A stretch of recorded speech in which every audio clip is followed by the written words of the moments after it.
Chair would like to recognize the distinguished, honorable, hardworking Rules Chairman. Good morning, Mr. President. It is a beautiful day, and it's supposed to thunder and lightning tomorrow, which I like too. But thank you for allowing me to be your Rules Chair and your Journal guy. And it's getting loud around my desk here. A moment in history, if I can find it. Excuse me, please. There it is. Ivan Allen Jr. was born in Atlanta, Georgia on this date, 1911. He was Atlanta's mayor for 8 years in the 1960s. He was the only Democrat Southern politician to testify in favor of Civil Rights Act in the 60s. Also, the senator from the 7th told me it's National Peanut Lovers Day. It's a lot of peanut stuff this year. And the senator from the 24th reminded me, because he's had to do it today, is True Confessions Day.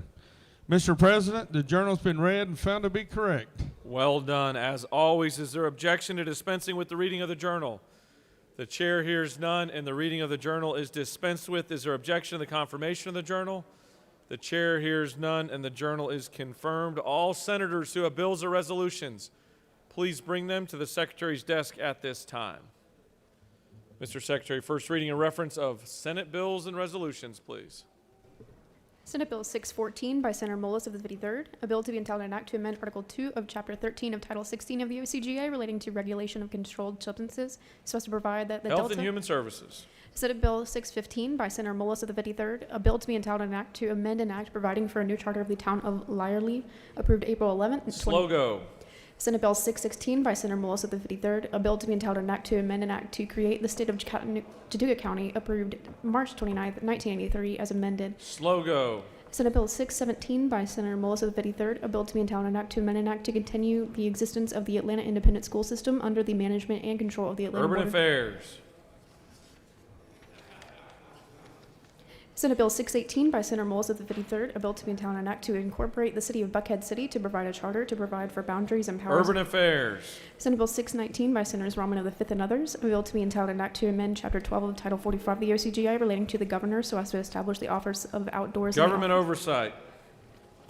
Senate Resolution 65 by Senator Tippins of the 37th, a resolution honoring the lives of C.W. and Myrtle Matthews and dedicating a road in their memory and for other purposes. Transportation. That completes the order, Mr. President. First reading and reference of House bills and resolutions, please. House Bill 274 by Representatives Ballinger of the 23rd and others, a bill to be entitled an act to amend Article 2 of Chapter 11, Title 15 of the OCGA relating to juvenile court administration so as to provide for a salary supplement for certain juvenile court judges to provide. Judiciary. House Bill 304 by Representatives Lott of the 122nd and others, a bill to be entitled an act to amend Title 48 of the OCGA relating to revenue and taxation. Finance. House Bill 689 by Representatives Gaines of the 117th and others, a bill to be entitled an act to amend Article 2 of Chapter 3 of Title 35 of the OCGA relating to the Georgia Crime Information Center. Judiciary. House Bill 725 by Representatives Lim of the 99th and others, a bill to be entitled an act to amend Code Section 44-12-280 of the OCGA relating to the Council on American Indian Concerns. Government oversight. House Bill 839 by Representatives Thomas of the 39th and others, a bill to be entitled an act to incorporate the city of Mableton to provide a charter for the city of Mableton to provide State and local government. House Bill 895 by Representatives Crow of the 110th and others, a bill to be entitled an act to amend Chapter 16 of Title 17 of the OCGA relating to discovery and criminal procedure so as to provide. Judiciary. House Bill 911 by Representatives Ralston of the 7th and others, a bill to be entitled an act to make and provide appropriations for the state fiscal year beginning July 1st, 2022 and Appropriations. House Bill 934 by Representatives Lever of the 33rd and others, a bill to be entitled an act to amend Part 1 of Article 5A of Chapter 8 of Title 48 of the OCGA relating Finance. to House Bill 1004 by Representatives Mader of the 56th and others, a bill to be entitled an act to amend Title 20 of the OCGA relating to education so as to provide for the establishment of unified campus. Public safety. House Bill 1069 by Representatives Williamson of the 115th and others, a bill to be entitled an act to amend Chapter 3 of Title 37 of the OCGA, Point 3, relating to examination. Health and Human Services. House Bill 1103 by Representatives Chiokas of the 138th and others, a bill to be entitled an act to amend Code Section 40-2-167 of the OCGA relating to separately stated fees and rental agreements. Transportation. House Bill 1193 by Representatives Gamble of the 15th and others, a bill to be in town and act to amend Part 3 of Article 1 of Chapter 18 of Title 43 of the OCGA relating to licenses for funeral directors and embalmers, so provide. Regulated industries. House Bill 1224 by Representatives Martin of the 49th and others, a bill to be in town and act to amend Chapter 5 of Title 48 of the OCGI relating to ad valorem taxation of property so as to revise. Finance. House Bill 1232 by Representatives Barton of the 5th and others, a bill to be in town and act to amend Code Section 16-11-112 and Chapter 2 of Title 40 of the OCGI relating to Public vehicles. safety. House Bill 1234 by Representatives Ballinger of the 23rd and others, a bill to be in town and act to amend Code Section 15-11-103 of the OCGI relating to right of attorney independent. Judiciary. House Bill 1343 by Representatives Clark of the 147th and others, a bill to be in town and act to amend Code Section 38-2-151 of the OCGI relating to adjutant. Veterans, military, and homeland security. House Bill 1384 by Representatives Jenkins of the 132nd and others, a bill to be in town and act to amend Code Section 8-2-23 of the OCGI relating to amendment and revision of codes generally so as to require the Department. Agriculture and consumer affairs. House Bill 1388 by Representatives Burchett of the 176th and others, a bill to be in town and act to amend Code Section 9-13-142 of the OCGI relating to the requirements of an official legal organ. Judiciary. House Bill 1391 by Representatives Gooder of the 8th and others, a bill to be in town and act to amend Article 2 of Chapter 12 of Title 17 of the OCGA relating to public defenders so as to revise the compensation of public defenders. Judiciary. House Bill 1409 by Representative Wertheiser of the 157th, a bill to be in town and act to amend Chapter 9 of Title 34 of the OCGA relating to workers' compensation so as to change Insurance and labor. House Bill 1418 by Representative Smear of the 135th and others, a bill to be in town and act to amend an act providing for a new charter for the county-wide government of Columbus, Georgia, approved April 5th. Slow go. House Bill 1428 by Representatives Estration of the 104th, a bill to be in town and act to amend the OCGA as to revise, modernize, and correct errors or omissions Judiciary. House Bill 1433 by Representatives Ballinger of the 23rd and others, a bill to be in town and act to amend Code Section 35-6A-11 of the OCGA relating to the advisory board created and membership relative to Public safety.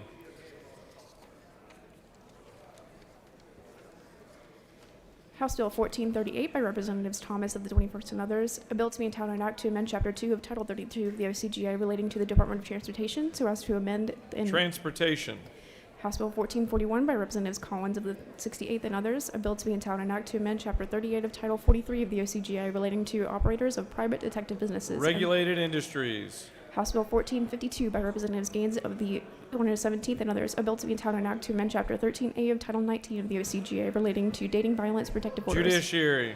House Bill 1488 by Representative Campbell of the 171st, a bill to be in town and act to amend an act to provide for a new charter for the city of Pelham, approved April 28, 2016, as Slow amended. go. House Bill 1495 by Representative Dukes of the 154th, a bill to be in town and act to amend an act creating the Board of Commissioners of Seminole County, approved August 16, 1920, so as amended, so as to change the Slow description. go. House Bill 1509 by Representatives Gilliard of the 162nd and others, a bill to be in town and act to amend an act completely revising the laws relative to the governing authority of Chaplain County, approved March 29, 1984, as amended, so as to change the description. Slow go. House Bill 1510 by Representatives Gilliard of the 162nd and others, a bill to be in town and act to amend an act relating to the school system of the city of Savannah and Chatham County, approved March Slow 21st, go. 1968.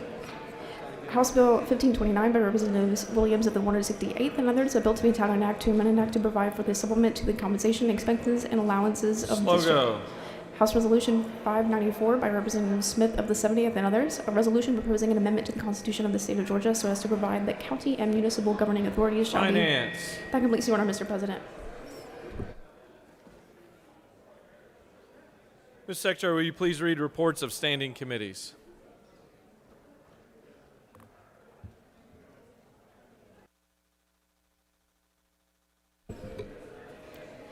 Mr. President, the Senate Committee on Agriculture and Consumer Affairs has had under consideration the following legislation and has instructed me to report the same back to the Senate with the following recommendation that House Bill 1303 do pass by substitute. Respectfully submitted, Senator Walker of the 20th District Chairman. Mr. President, the Senate Committee on Judiciary has had under consideration the following legislation and has instructed me to report the same back to the Senate with the following recommendation that House Bill 56 do pass by substitute and House Bill 1346 do pass. Respectfully submitted, Senator Strickland of the 17th District Chairman. Mr. President, the Senate Committee on State and Local Governmental Operations has had under consideration the following legislation and has instructed me to report the same back to the Senate with the following recommendation that House Bill 771 do pass by substitute. Respectfully submitted, Senator Anderson of the 24th District Chairman. Mr. President, the Senate Committee on State and Local Governmental Operations has had under consideration the following legislation and has instructed me to report the same back to the Senate with the following recommendation that House Bill 897 do pass. Respectfully submitted, Senator Anderson of the 24th District Chairman. That completes the order, Mr. President. Mr. Secretary, will you please read bills and resolutions for the second time? House Bill 1064 by Representatives Petria of the 166 and others. Income tax, certain retirement income for military service, provide exemption. House Bill 1147 by Representative Rhodes of the 120th and others. Game and fish, hunting and trapping of raccoons and possum year-round, authorize. House Bill 1233 by Representative Rhodes of the 120th and others. Natural Resources, Department of, earliest effective date for certain rules and regulations, delay. House Bill 1349 by Representatives Ridley of the 6th and others. Natural Resources, Department of, attempt to prevent net loss of land acreage available for hunting on state-owned lands, extend date. That completes the order, Mr. President. All right, it's now time for our morning roll call. It is now time for the crossover roll call. Are there any motions to excuse? The chair recognizes the distinguished senator from the 33rd. Thank you, Mr. President, and good morning, y'all, on this crossover day. I ask for unanimous consent that we excuse the senator from the 9th for business outside the Capitol, sir. Without objection, the senator from the 9th is excused. The chair recognizes the senator from the 44th. Thank you, Mr. President. I ask for unanimous consent to excuse the senator from the 38th. Without objection, the senator from the 38th is excused. The chair recognizes the senator from the 21st. I ask for unanimous consent to excuse the senator from the 25th for business outside the Capitol. Without objection, the senator from the 25th is excused. Are there any additional motions to excuse? The chair sees none. The secretary will call the roll. Senators, signify your presence by voting the yea switch. The secretary will unlock the machine.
All right, it's now time for a morning devotional, and I'd ask that all senators take your seats.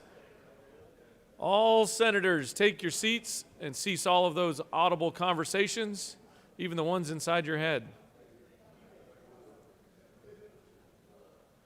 Ask that our doorkeepers secure the chamber at this time.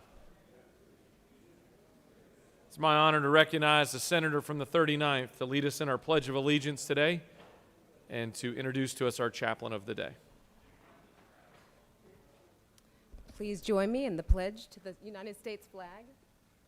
I Pledge allegiance to the flag of the United States of America and to the republic for which it stands, one nation, under God, indivisible, with liberty and justice for all. and the Georgia flag. I pledge allegiance to Georgia flag and the principles for which it stands, wisdom, justice, and moderation.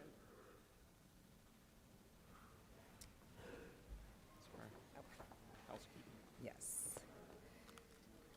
Good morning, Mr. President and colleagues of this esteemed body.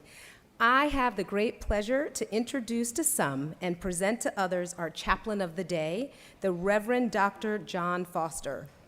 Reverend John Foster, PhD, is the senior pastor of the historic Big Bethel African Methodist Episcopal Church in Atlanta, Georgia. One of the signature community outreach programs is called Beauty for Ashes, which provides care and response to those who have been impacted by homelessness or some other stage of life transition, which finds them on the street. Thanks to the generosity of Big Bethel, they are able to serve a number of individuals and families with items and services which help in their response to their current life circumstance. Dr. Foster himself has a distinguished career both as clergy in the AME Church and as an educator at several colleges and universities. He has served as pastor in North Carolina, Texas, and of course now Georgia. He's also worked at several historically black colleges and universities, including Tuskegee University, North Carolina A&T State University, Prairie View A&M University, and Morehouse College as a faculty member, department head, dean, and vice provost. He's worked as a principal investigator, a project director on more than $50 million of community outreach projects over a 30-year time span. Ladies and gentlemen, the senior pastor of the historic Big Bethel AME Church here in Atlanta, Georgia, Reverend Dr. John Foster.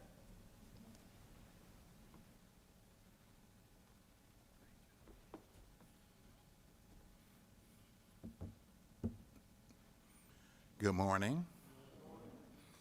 To the Honorable Jeff Duncan, to Honorable David Cook, to the Honorable Sonia Halpern, to members of this assembly, thank you for the honor of being selected as chaplain of the day. I'm going to go from the story with Jesus beginning his ministry, and he said these words that we're going to focus on for about 1 hour and 58 minutes. He started his ministry saying, "Repent, for the kingdom of God is at hand." Repent, for the kingdom of God is at hand. Just to think about that for a moment, Jesus came with a story that said God's kingdom is here. In other words, he told them you didn't have to wait, you didn't have to look over the corner around the hill, but that God's kingdom was here. Now, the reality of the moment is he was saying that to a bunch of folk who were in a miserable situation. The life expectancy in Jesus' time of a male was 38 years old. People were dying from leprosy, all types of diseases that they didn't have medical knowledge for. And in addition to that, then they were in an occupied land. So how could Jesus come with a message of hope? How can he come with a message of joy, of saying the kingdom of God is at hand? Well, I'm glad you asked. I'm going to share 2 or 3 things that are even applicable 2,000 years later, that we can, at this time, still have the kingdom of God is at hand spirit within each side of us. The first is, Jesus is asking us to bear good fruit. The Bible teaches us that the fruit of the Spirit is love, joy, peace, long-suffering, goodness, kindness, against which there is no law. He says that you make God's kingdom come by having good fruit in your life. What about showing somebody some love? What about showing somebody some peace, some long-suffering, some goodness? That's a way that we can show God's kingdom. The second is not only for us to have those good fruit inside of us, but for us to sow seeds of good fruit. How can we do something even right now that will make sure that when we leave, there'll be a little bit more love, a little bit more joy, a little bit more patience and goodness and long suffering? the challenge for us today is wherever we go, then we leave, that place should be left off better. The third is to go and share your testimony. I must admit that I had not had any conversation with Senator Halpern before today, but just the 15 or so minutes with us where she shared her tremendous testimony of how she's gotten into the Senate of the great state of Georgia, it uplifted me. So how many of us have testimonies in our own lives that we can share that can cause people, even if they're in a dire situation, to lift their heads up and say, what a mighty God we serve? Share your testimony. The fourth is for us to forgive. Now, that's a hard one for a pastor. And you say, well, I thought you were a preacher. You should be good at forgiving. Well, let me just say it. Everyone has a thorn in their flesh. Amen. And so think about how many times we need to forgive, because our example is Jesus Christ. They spit on him. They crucified him. They said all manner of evil against him. But he still said, Father, forgive them, for they know not what they do. And then the last for the kingdom of heaven is that we should always remember, particularly during this season of Lent, is to pray and to seek God. This is a perfect example of where we're at today, where we should be praying and seeking God's will in our lives. Now, finally, I'm going to close with a story. As was given in my introduction, I've taught in historically black colleges about half my life, and I served as pastor about half my life. And many people come and ask me, they'll say, Dr. Foster, what made you want to leave industry and go to historically black colleges? And so my answer to them was very simple. I said I wanted to go there so that I could change things, so that I can make a difference, so I could impact the lives of students. Well, that's exactly what I would expect the answer of 90% of those who I'm talking to right now, is you're senators of the state of Georgia because you want to change things. My challenge to you is to change them for the kingdom of heaven, because Jesus said the kingdom of heaven is at hand. Now, I've got one last thing to share with you, and I'll be through. See, that was a fast 2 hours, wasn't it? I'll go to the immortal theologian of all time, Stevie Wonder. He had these words.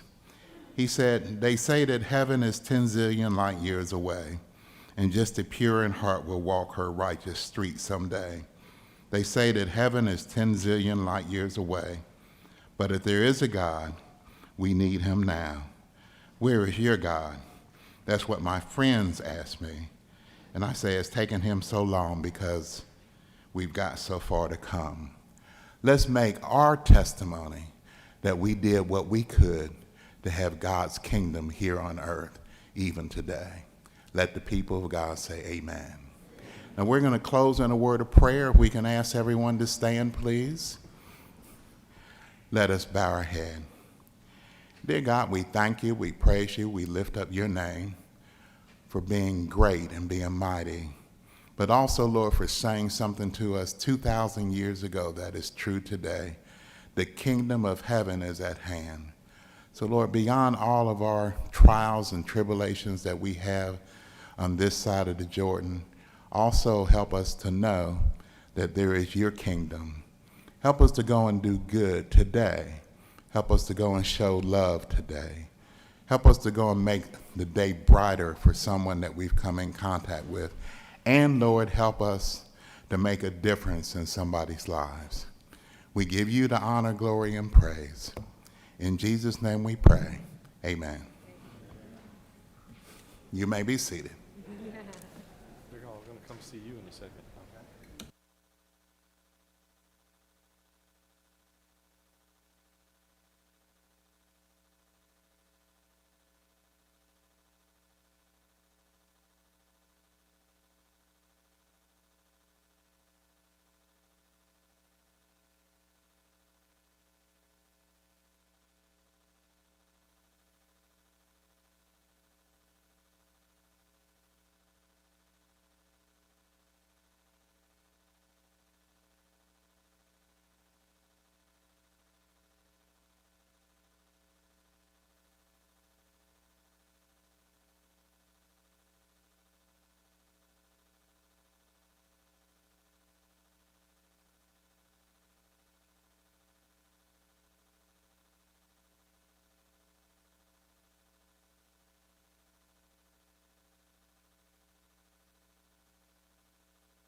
All right, the Senate's going to come back to order. Are there any unanimous consents?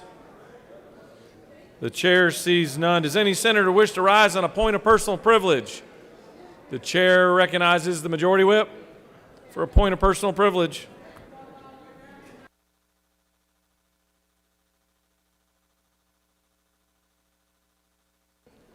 Good morning, colleagues.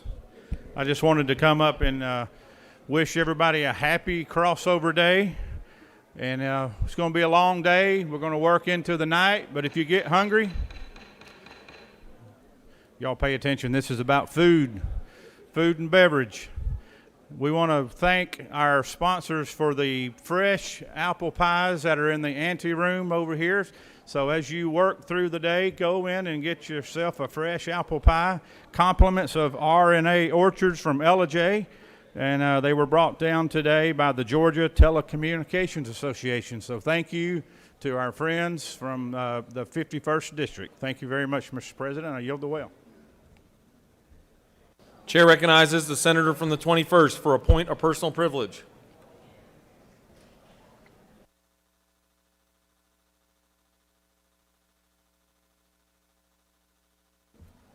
Thank you, Mr. President. Senators, I come before you today. Over the weekend, we lost an icon here in the region, Mayor Sam Massell. He passed away at the age of 94, and Mayor Sam Massell, I never knew him when he was mayor, but I got to know him after he left office, and we talked about his vision and how he created MARTA and helped create MARTA, and he also had a huge impact on Georgia 400, which was an economic engine for our state, and he was a great man. And he actually started off on the city council in the city of Mountain Park and then went to the city of Atlanta and then became mayor. And I'm very good friends with his son, Steve. So I would, Mr. President, I'd ask for a moment of silence to keep Sam Massell and his family in our thoughts and prayers. Senator has asked us all to rise for a moment of silence. Thank you. Thank you, Senator. I echo your comments on Sam. Does any other senator wish to rise on a point of personal privilege? Chair sees none. You have a consent calendar of privilege resolutions before you. Does any senator wish to remove a resolution from the consent calendar? Is there objection or adoption of the resolutions on the consent calendar? The chair hears none, and the resolutions on the consent calendar are adopted.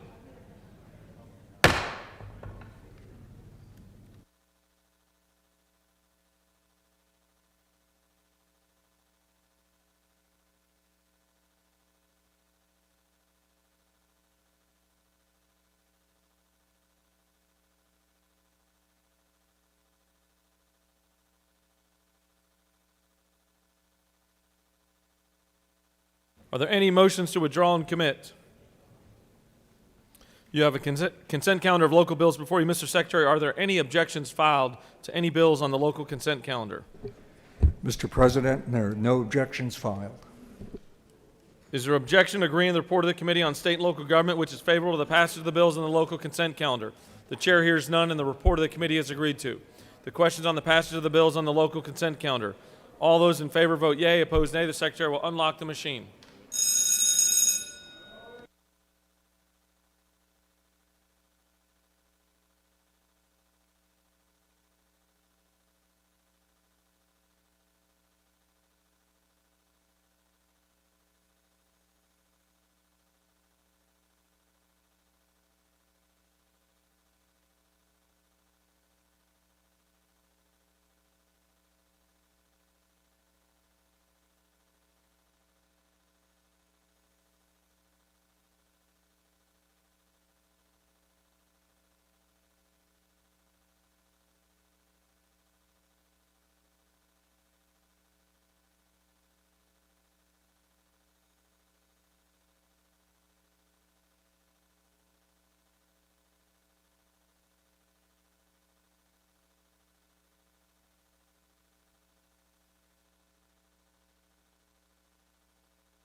On the passage of the bills on the local consent calendar, the yeas are 45, the nays are 0, and the bills having received the requisite constitutional majority are therefore passed.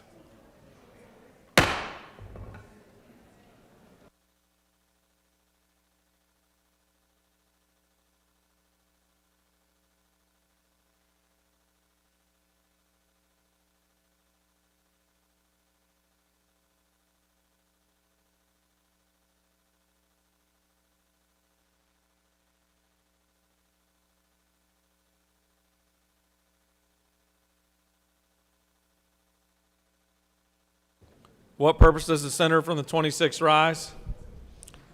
Mr. President, I'd like to ask to suspend the rules in order that the bill be introduced, read, and assigned to a committee. Have you spoken to the secretary about it? Just come up and speak to the secretary about it, and then we'll put you on the agenda.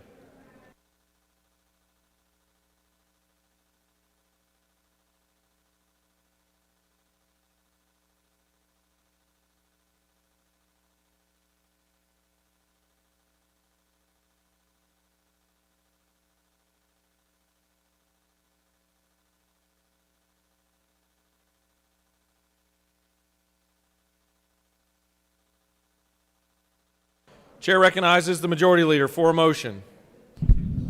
Mr. President, I move that Senate Bill 491 and Senate Resolution 623 be engrossed.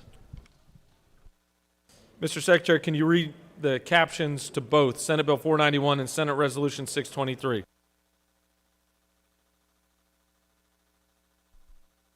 Senate Bill 491, a bill by Davenport of the 44th and others, a bill to be entitled an act to amend Title 48 of the OCGA relating to revenue and taxation so as to create a qualified down payment savings program to be implemented by the Department of Revenue for other purposes. Senate Resolution 623, a resolution by Senator Tippins of the 37th and others, a resolution proposing an amendment to the Constitution of Georgia to provide for staggered 4-year terms of service for members of the Senate, to provide for the implementation of staggered terms of office for the members of the Senate and for the purposes. That completes the order, Mr. President. The majority leader has moved that Senate Bill 491 and Senate Resolution 623 be engrossed. Is there objection? The chair hears none. And the bill and resolution, there is objection. Would the majority leader like to speak to the motion to engross? Chair recognizes the majority leader to speak to the motion. Thank you, Mr. President. I wasn't planning on coming to the well, but now that I have, I'm going to ask for an additional bill be engrossed. It's That's not a proper statement from the well. We'd have to recognize you from your desk. When I go back to my desk, I'm going to ask for another procedure. Thank you. I yield the well. Does any senator wish to speak against the motion? The chair recognizes the senator from the 33rd. Mr. President, please excuse me. I had heartburn. I take back my motion.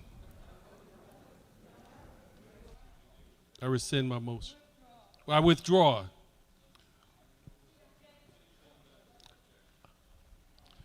I wasn't paying. I had heartburn. So noted. There was multiple objections. Oh, okay. Are there any objections to engrossing Senate Bill 491 and Senate Resolution 623? There is none. It's waived. Senate Bill 491 and Senate Resolution 623 are engrossed. The chair recognizes the majority leader for an additional motion. Thank you, Mr. President. It is my error.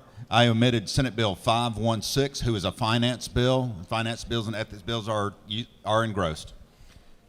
The majority leader has moved that Senate Bill 516 be engrossed. Is there objection? The chair hears none, and Senate Bill 516 is additionally engrossed.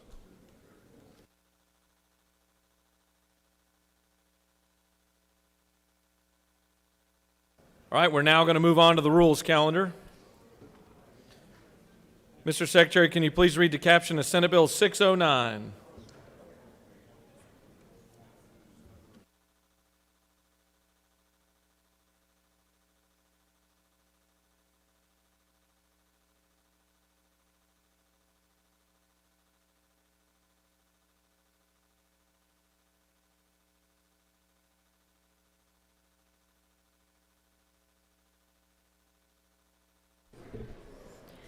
Senate Bill 609, a bill by Senators Mullis of the 53rd and others, a bill to be entitled an act to amend Article 9 of Chapter 12 of Title 16 of the OCGA relating to access to medical cannabis so as to provide that the Georgia Access to Medical Cannabis Commission is subject to state procurement laws and further purposes. Mr. President, the Senate Committee on Health and Human Services recommends that this bill do pass by substitute. Respectfully submitted, Senator Watson of the 1st District Chairman. Mr. President, the Senate Committee on Health and Human Services offer the following substitute to Senate Bill 609, a bill to be entitled an act to amend Article 9 of Chapter 12 of Title 16 of the OCGA relating to access to medical cannabis so as to provide that the Georgia Access to Medical Cannabis Commission is subject to state procurement laws, to provide for information to be provided to Medical Cannabis Commission Oversight Committee, to provide that the Georgia Access to Medical Cannabis Commission is subject to open records laws and further purposes.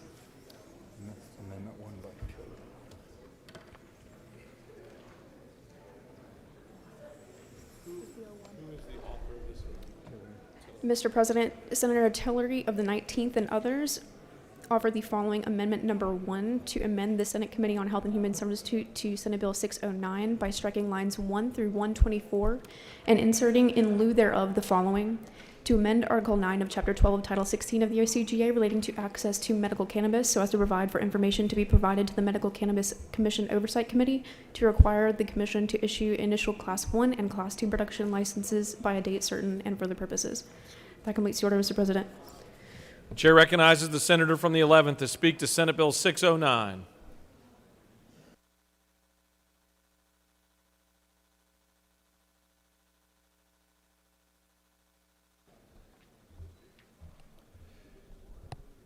Thank you, Mr. President.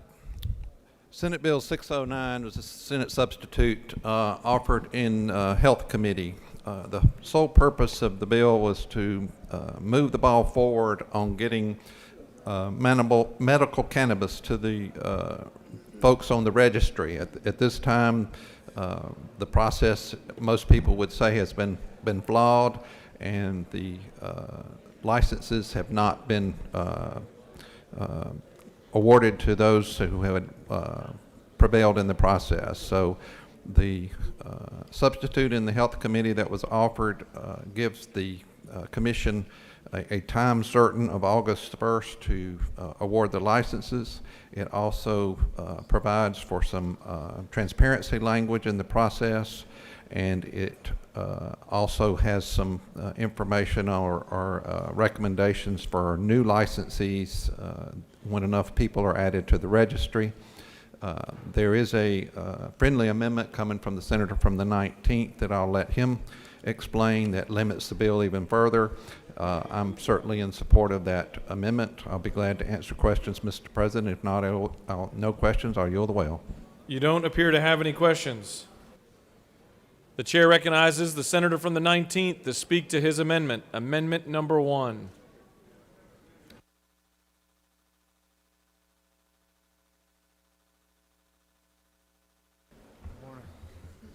Thank you, Mr. President. Members of the Senate, just to give you a little bit of history here, in 2015, this body,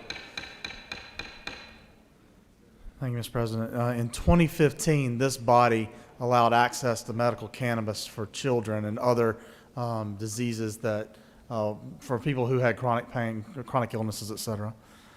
In 2020, we came back and set up a plan, a commission that would allow for the dispensing in Georgia of medicinal cannabis. We now sit here almost 2 years later, and those licenses have not been issued. The amendment is very simple in its form. It simply takes and strikes most of the underlying bill, leaving only the transparency piece. There was a comment from a member in the House, really good comment, about whether or not certain documents that were filed with the commission should be viewable to the public and subject to open records. We tried to keep some of that language, and I appreciate Representative Powell's work on that. And then the last part of this amendment is really the meat of it, and it's what I believe everyone in this chamber, everyone across the hall, and many families across this state want, which is a date certain for licenses. And you'll see that's on line 27. It says, the commission shall issue initial licenses under this part on or before May 31st, 2022. It's simple in its form, but obviously very wide-reaching in its impact. Thank you, Mr. President. If there are no questions, I'll yield the well. You don't appear, you do have a question. Chair recognizes the senator from the 52nd with a question. Thank you, Senator, and with Senator Yield. Yes, sir. Thank you for work on this. You said that you tried to keep some of the transparency, and I've just seen the amendment, and I'm trying to catch up here, so Yeah. if you could give me a little bit more in depth about the transparency. You look on the line 15. The commission shall promptly provide any document or information requested by the Oversight Committee that is in its possession, provided that the commission shall not, and there were all these documents that were supposed to be crossed under the previous law that were crossed out. We eliminated those exceptions and added in the only exception that any information that would be exempt from public disclosure pursuant to OCGA 50-1872 or other federal privacy laws. So if the senator would yield one more time, then you're saying not just the Oversight Commission, but it would be available to the public. Well, the bill specifically says that information requested by the Oversight Committee. Okay. Chair recognizes the senator from the 53rd to your left. Thank you, Mr. President. Senator Yield. Yes, sir. Isn't it true that a lot of times when we really feel like saying something, it's good to reframe ourselves? Yes, sir. And isn't it further true that if I really spoke my mind, I would have a lot to say about the process from the Cannabis Commission? I'm sure the senator knows of what he Isn't it speaks. true that it would not be positive, it'd be negative for how they conducted the whole process of selecting candidates for growers and so forth?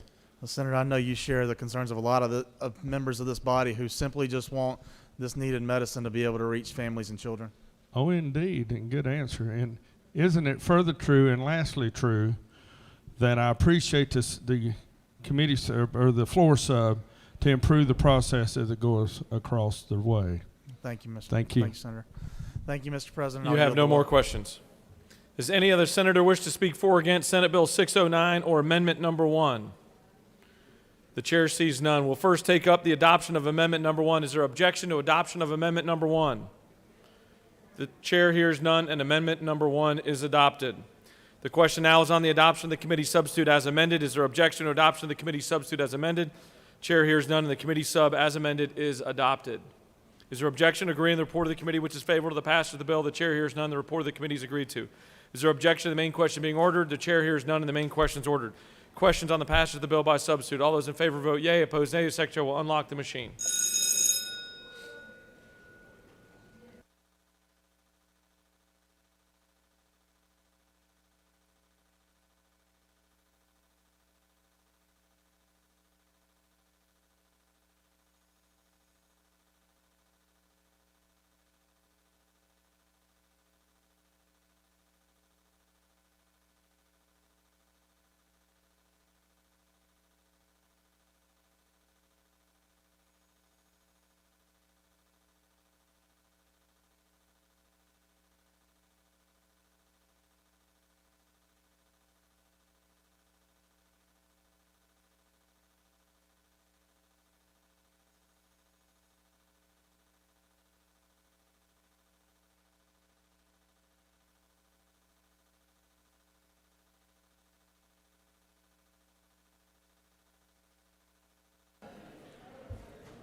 On the passage of the bill, the yeas are 52, the nays are 0. This bill, having received the requisite constitutional majority, is therefore passed. Mr. Secretary, can you please read the caption of Senate Bill 487? Senate Bill 487, a bill by Senators McNeil III and others, a bill to be entitled an act to amend Chapter 24 of Title 33 of the OCGA relating to insurance generally, so as to provide that diagnostic breast examination shall not be treated less favorably than screening mammography for breast cancer with respect to cost-sharing requirements and for other purposes. Mr. President, the Senate Committee on Insurance and Labor recommends that this bill do pass by substitute. Respectfully submitted, Senator Burke of the 11th District Chairman. Mr. President, the Senate Committee on Insurance and Labor offered the following substitute to Senate Bill 487, a bill to be entitled an act to amend Chapter 24 of Title 33 of the OCGA relating to insurance generally, so as to provide that diagnostic breast examination shall not be treated less favorably than screening mammography for breast cancer with respect to cost-sharing requirements and for other purposes. That completes the order, Mr. President. The chair recognizes our good friend from the coast, the senator from the 3rd, to present Senate Bill 487.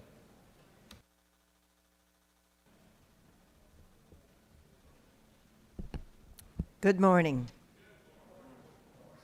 Senate Bill 487 aims to diagnose breast cancer earlier by eliminating patients' out-of-pocket costs for medical necessary, diagnostic, and supplemental breast examinations. Eliminations out of pocket for diagnostic imaging would improve access and lead to more patients receiving earlier detection services. Additionally, this legislation is critical for breast cancer survivors, as diagnostic imaging is typically recommended as a primary breast image for breast cancer survivors and women with high risk for breast cancer.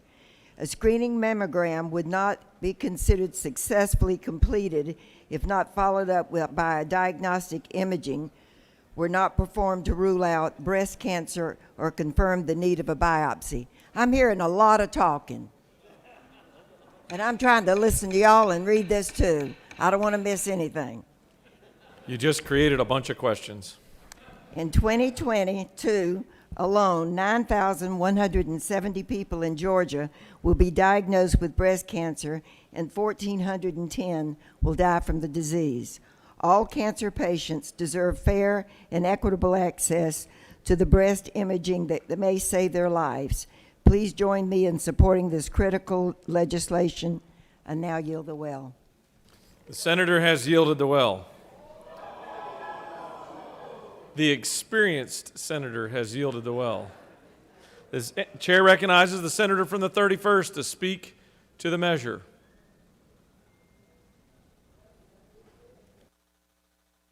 Be gentle, the author's right in front of you. Thank you, Mr. President. Since the senator from the third wanted to go sit down, I, as a son of a mother who passed away from breast cancer, want to thank you for bringing this bill forward. And I think to speak on behalf of my colleagues, our colleagues here in the Senate, thank you for bringing this legislation forward. Mr. President, I yield the will. Does any other senator wish to speak for or against Senate Bill 487?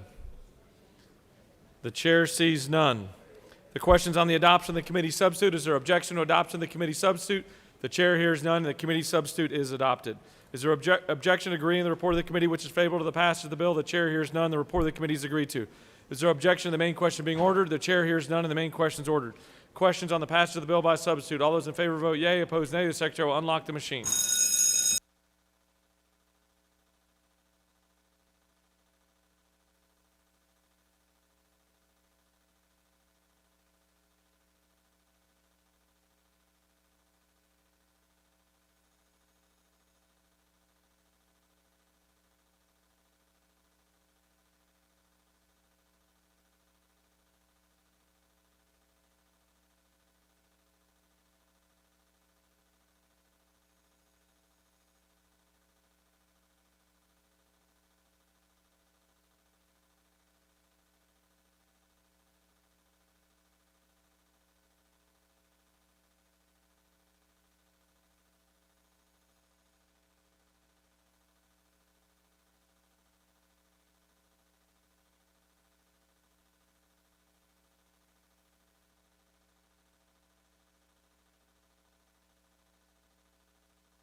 On the passage of the bill, the yeas are 52.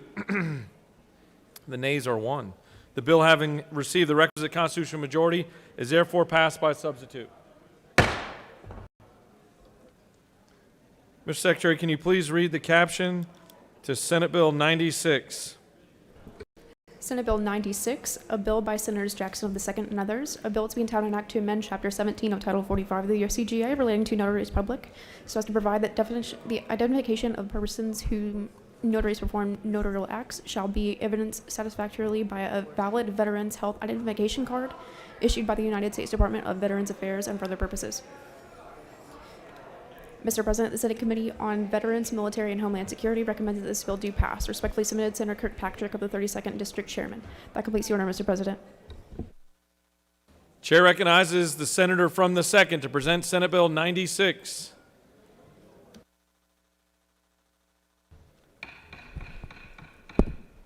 Thank you, Mr. President. Ladies and gentlemen of the Senate, I present to you Senate Bill 96. It's a very simple bill. This bill passed the Senate just last year, got bogged down across the hall. This bill is a very simple bill that all veterans' health identification cards issued by the United States Department of Veteran Affairs be satisfactory and valid identification for whom notaries perform their notary acts. What happens is that currently the VA population, which is just under 700,000, 9% of this great state, many of them have a Veterans Health Identification Card.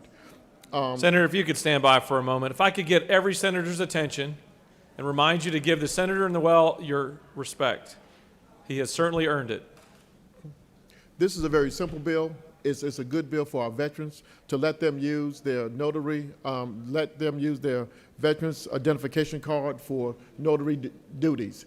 We do it for a number of identification cards. This is just one standardized, recognized card by our government to let them perform, to let notaries be able to recognize this card to perform the acts.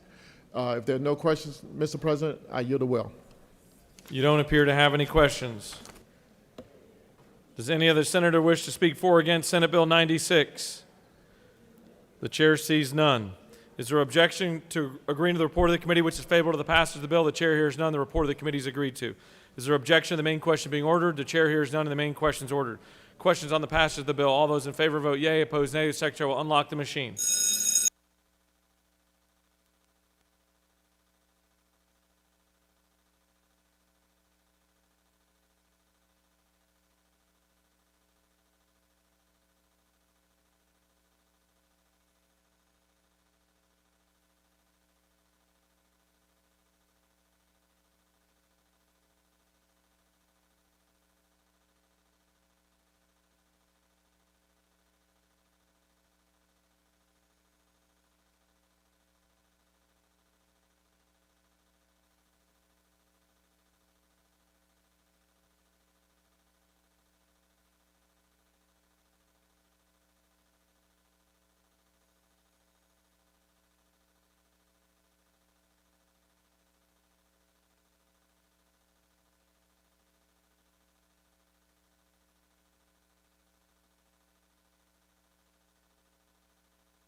On the passage of the bill, the yeas are 51, the nays are 0. This bill, having received the requisite constitutional majority, is therefore passed.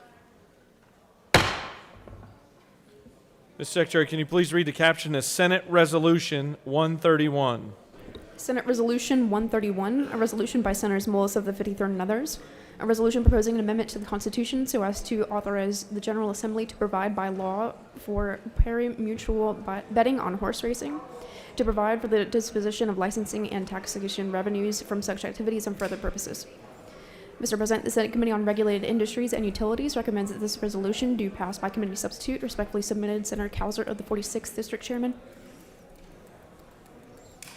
Mr. President, the Senate Committee on Regulated Industries and Utilities offer the following substitute to Senate Resolution 131, a resolution proposing an amendment to the Constitution so as to authorize the General Assembly to provide by law for pari-mutuel or fixed odds betting on horse racing, to provide for the disposition of licensing and taxation revenues from such activities and for other purposes. That completes the order, Mr. President.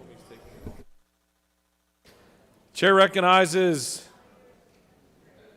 the distinguished Rules Chairman to present the measure, and well protected.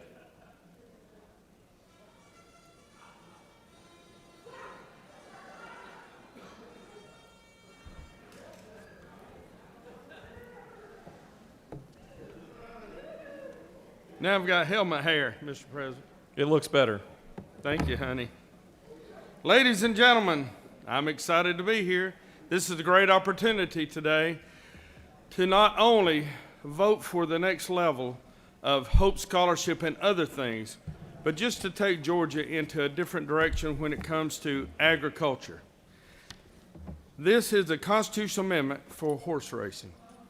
Now, voting for this, you're not voting for horse racing. You're voting to allow the people to vote for this bill.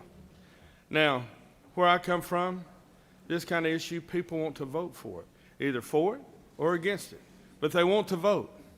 The next bill will be the enabling legislation, which is the mechanism that moves the bill. But this bill simply has a question on the ballot. And it says, Section 2, shall the Constitution of Georgia be amended to authorize parimutuel and fixed odds betting on horse racing in the state of Georgia? That's it. We're voting to put this on the ballot to allow the people to vote this November. That's what the constitutional amendment does.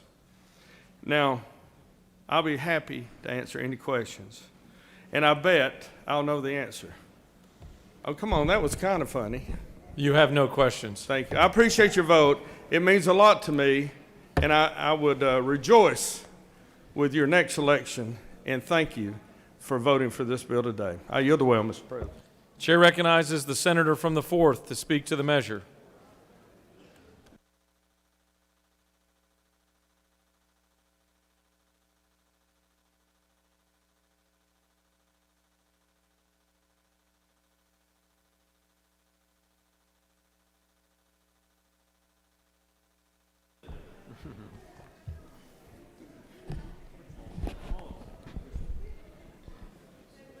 Thank you, Mr. President. I also would like to speak in consideration of this Senate resolution.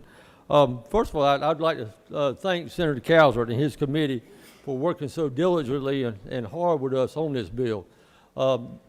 Senator Calvert and the committee took our bill that we actually started with last year and modified it and made some suggestions to it that made it a very, very good, favorable bill. So we're going to talk about the constitutional amendment first, but I want you to know that in the Regulated Industries Committee, the vote was 10-1. 10-1 for the constitutional amendment. Consequently, it was also 10-1 for the bill, but we're here to talk about the constitutional amendment. Let me clear up a few things for you. And there's some rumors floating around and different things, and people are confused, but the first thing I want to clear up is this is a constitutional amendment to allow people the right to vote. The right to vote. And that's what I want as a citizen. That's what you should want as a citizen for your constituents, the right to vote. I also want you to know that the word casinos is nowhere in this bill. Nowhere does this bill say the word casinos. Nowhere does this bill say the word slot machines. Okay? So I want you to get that in your mind because that's the way it is, okay? But it does allow horse racing, which is a big agricultural industry, and we'll talk a little bit about that in just a second.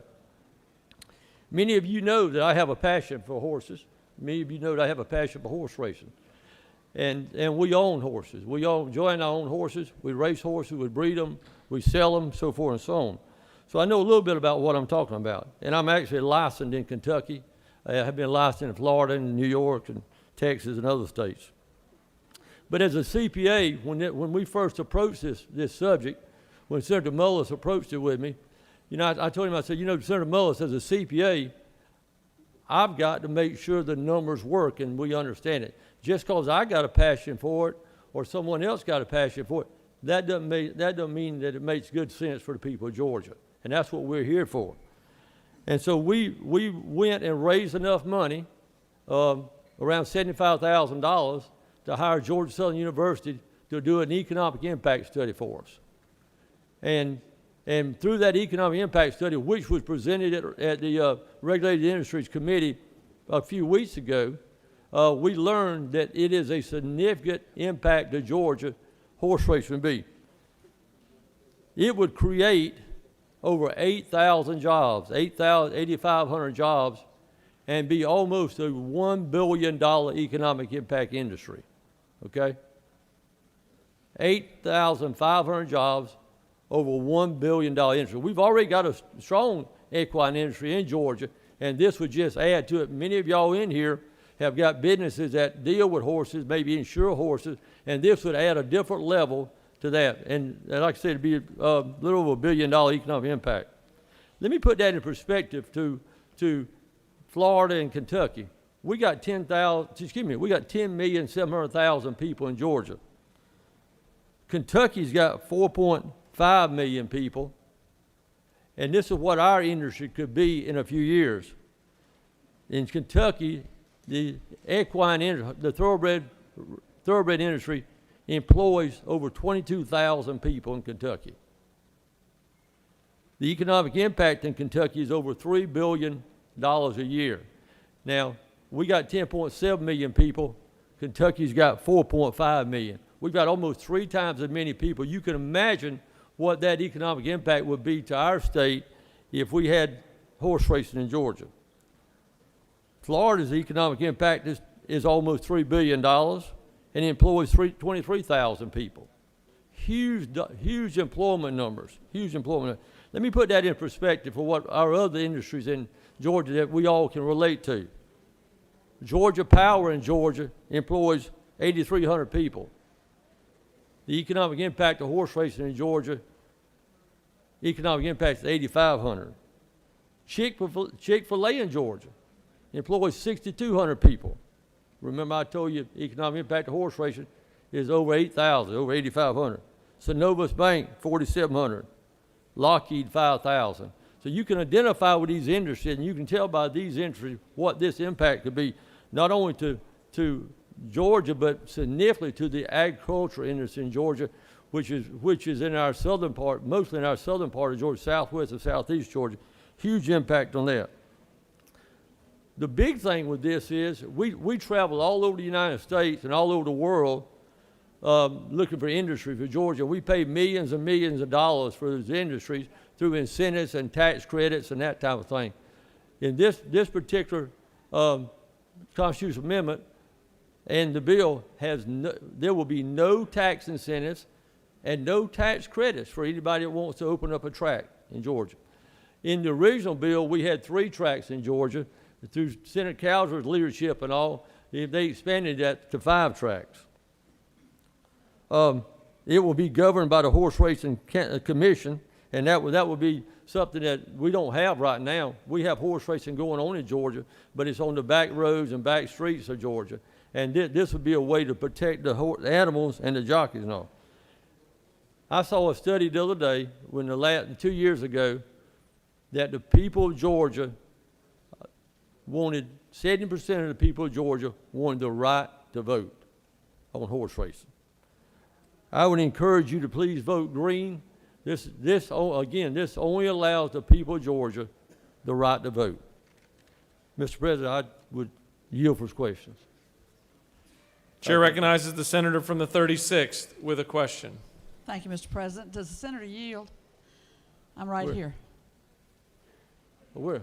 Oh, yeah, I'm sorry. Your Thank friend you, from the 36th. Yes, ma'am, I'm sorry. Thank you. Senator, thank you for yielding. Could you speak a little bit more about the differences that as the Senate Committee on Regulated Industries changed the original language? I'm not sure. On line 25, it says the General Assembly shall provide by law, and goes on to say that the proceeds shall be used for the payment of operating expenses. It goes on down on line 29 and 30, and for the prevention and treatment of compulsive and addictive betting and gambling. Senator, I'm just pointing to, and then just if you can clarify how that on 2427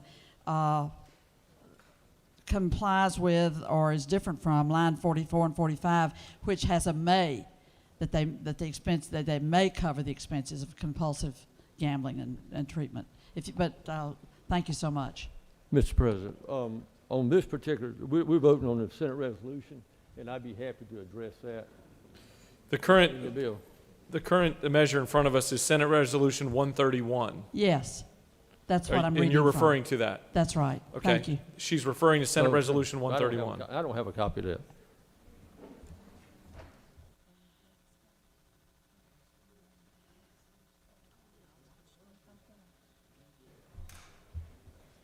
State in the wilderness. Yes, ma'am. Tell me again, please.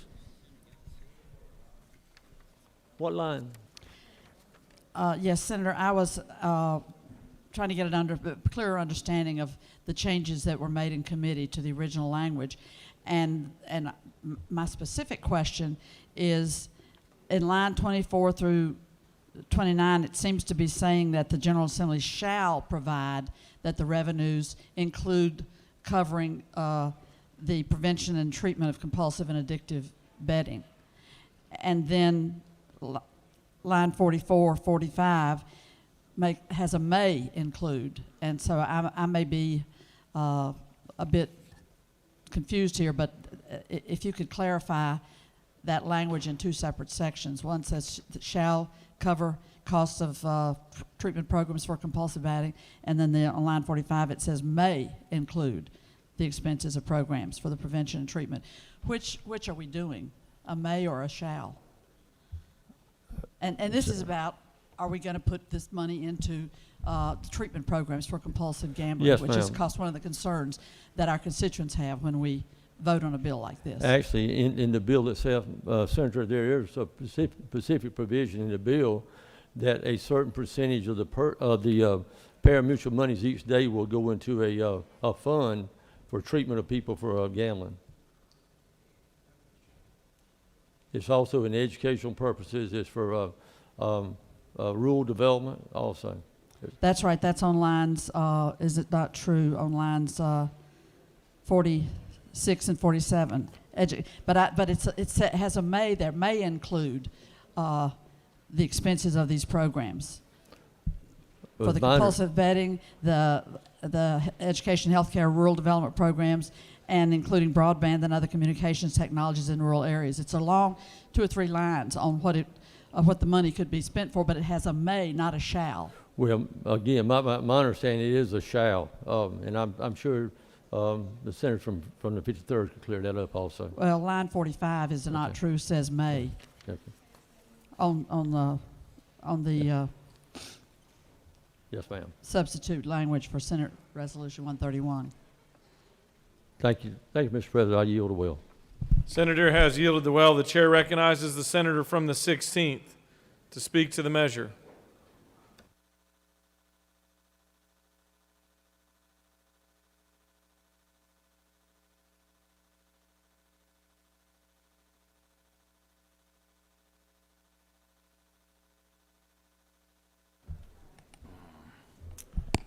Well, thank you, Mr. President. I appreciate the opportunity to speak. I'll give you this. I grew up with horses all my life. Showed horses, have owned horses, and so I'm familiar with horse business and the industry. My business insures horses and insures horse farms throughout the Southeast, so I have a little bit of the knowledge of what's going on there. I'm not specifically into the racehorse business. But I want to just give some observations of why I'm not in favor of where we are in the horse racing side. Georgia is the #1 place to do business. The #1 place to do business for 7 consecutive years. But the #1 problem of Georgia businesses is finding workers to work. And I believe that if we have a choice of where we put our workers, I believe in the businesses that are coming here we need to support. I have a manufacturer in my district that's building a $30 million plus plant. He's having trouble before they complete trying to find laborers and called me and says, can we get into prison labor? Can we get somebody? We need workers to support what we're building. Number 2 is a good business principle, is that this should be a win-win situation. You know, this is a principle financially that I find. When I give my money to Chick-fil-A, they give me a sandwich. There's an exchange of values. When I give my money for a Coca-Cola, there's an exchange of values. When I go to the doctor, there's an exchange of values. I give them my money, they give me service. When I buy a car, I give my money and I buy my car. There's an exchange of value for both parties where it's a win-win situation. But here's the issue. In gambling, for there to be a winner, there must be a loser. The system does not work unless there's a loser. It is not an equal exchange of value. Thirdly, it increases government support for gambling addiction. The Georgia Council on Problem Gambling, their mission statement said this: it is to ensure that every Georgia citizen who wants to stop gambling can keep the help and get the help and the treatment they need. There's already a problem with gambling. Interesting that we are in the month of March, but this is in the past. Governor Nathan Deal, on 4 executive orders, 2015, 16, 17, and 18, proclaimed that March was Problem Gambling Awareness Month. And we've all met people who could not handle gambling. It's a health problem because among those who are addicted to gambling, there's a high suicide rate as well that goes along with that. What is gambling? What is addiction? And I found this from one of the gambling addiction sites, and I thought it was interesting. It says gambling is addiction is the uncontrollable urge to continue gambling despite the toll it takes from one's life. Gambling is addictive because it stimulates the brain's reward system like drugs and alcohol. In fact, gambling addiction is the most common impulse control disorder worldwide. 4, gambling is a poor personal investment and economic decision. If you're teaching economics, you do not teach gambling as one of the ways to increase your wealth. I think it's a bad statement in that respect. And 5thly, gambling is not beneficial to the families of Georgia because those that cannot control it, money goes from the table, money goes for paying houses and insurance and the things that are there. And there are families that are there. I don't support it. I love the sport. I love the people that are sponsoring and pushing for it. I respect them. But for me, Georgia is the #1 place to do business. We don't have to take any compromises. We're full with that, and we need to be able to supply the workers for those industries that have committed to us and protect the families of Georgia. And Mr. President, unless there's questions, I will exit the well. You have no questions. Thank you, sir. Chair recognizes the senator.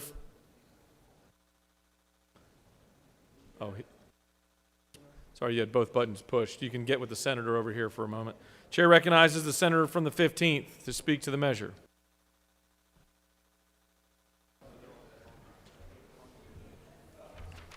Thank you very much, Mr. President. I'll be very brief. I rise in support of this resolution. I believe that we have a lot of issues. I think the previous senator mentioned the various things. We drive automobiles, liquor is for sale and that kind of thing. It creates addiction. But at the same time, when you go in these kind of recreational events, you should use discretionary cash and logic and common sense when you do that. So this is just giving the citizens of the state of Georgia local control in the state of Georgia of whether or not this should happen or it should not happen.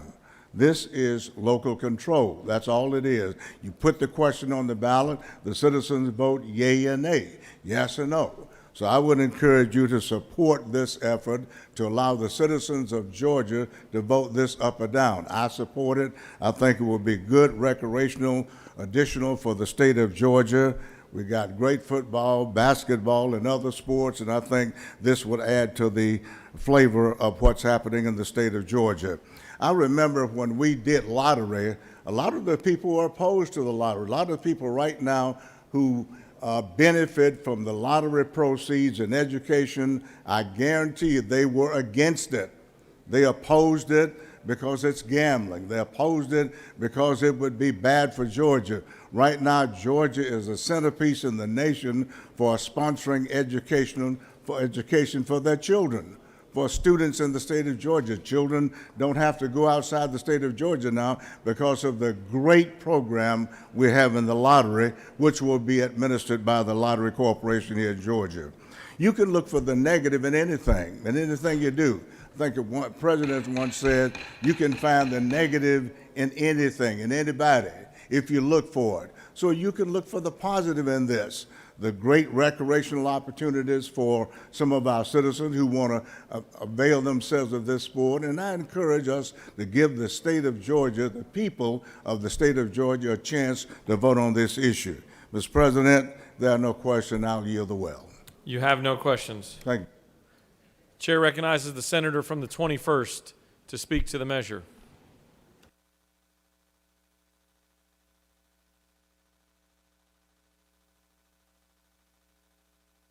Sorry about that. You had both Thank you, Mr. President. I rise, Senators, before you in full support of SR 131 and SB 212, and I'm going to talk about both of them so I don't have to come back up here. But, Senators, this bill is really about economic development and job growth. What this resolution and this bill will do is create a very robust and profitable equine industry. Before I talk about the resolution and bill, I have a couple of thank yous. First, I want to thank the Lieutenant Governor and his staff. Thank you. Second, the Senator from the 53rd for his sponsoring of this important legislation. Thank you. And second, I want to thank the Senator from the 46th. I don't see him, but he's Chairman of Regulated Industries, and they vetted this bill. And thanks for the Senator from the 4th for your knowledge of the horse racing industry. And then lastly, I want to thank the Senator from the 15th, the Dean, who's been working on this for 7 years with me, and thank you for all your hard work. This bill will help all of Georgia, especially rural Georgia. We will create a new industry in Georgia with horse racing, horse breeding, and sales that will have a $1.2 billion economic impact, particularly enhancing investment for horse breeding in the most rural parts of our state. The senator from the 16th came in opposition to this. He said we're the #1 state to do business. That is true. But when we go for that business, a lot of times with whether it's Rivian or whether it's the movie industry, we give tax incentives. There will be no tax incentives. This will be all private investment. We should be rolling out the red carpet for this industry. We will create thousands of jobs. There's 20 jobs per horse.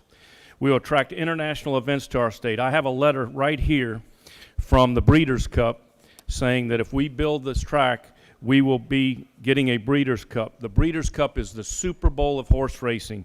It will bring over $100 million of economic impact.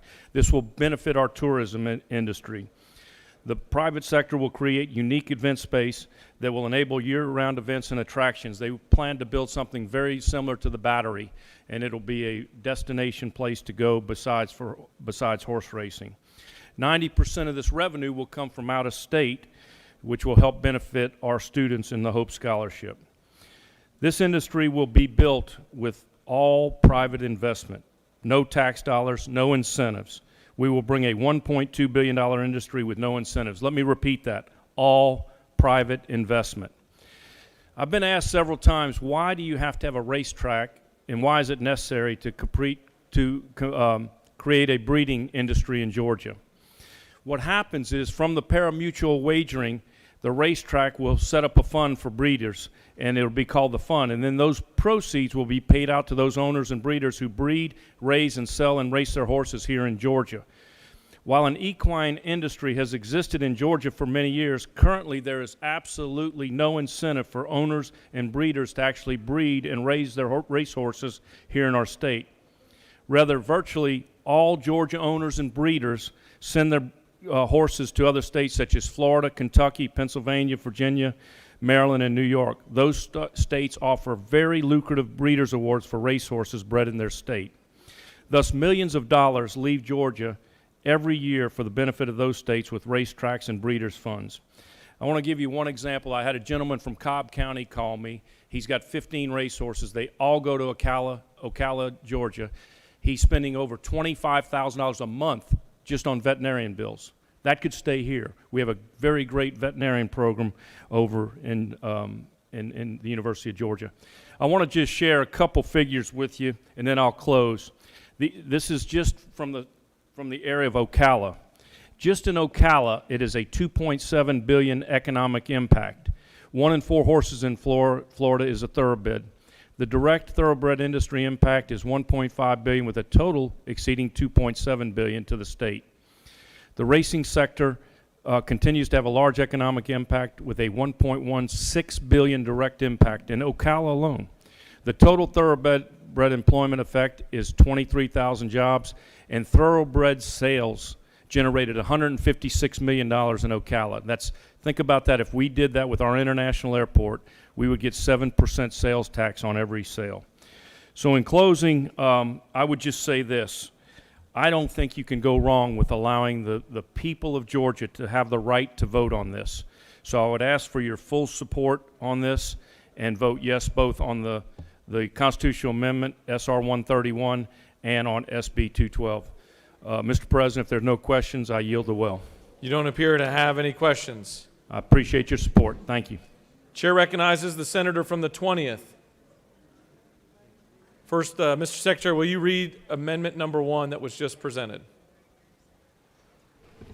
Mr. President, Senators Walker of the 20th and others offer the following amendment number 1 to amend committee substitute to Senate Resolution 131 by replacing may with shall on line 11 and replacing may with shall on line 45. That completes the order, Mr. President.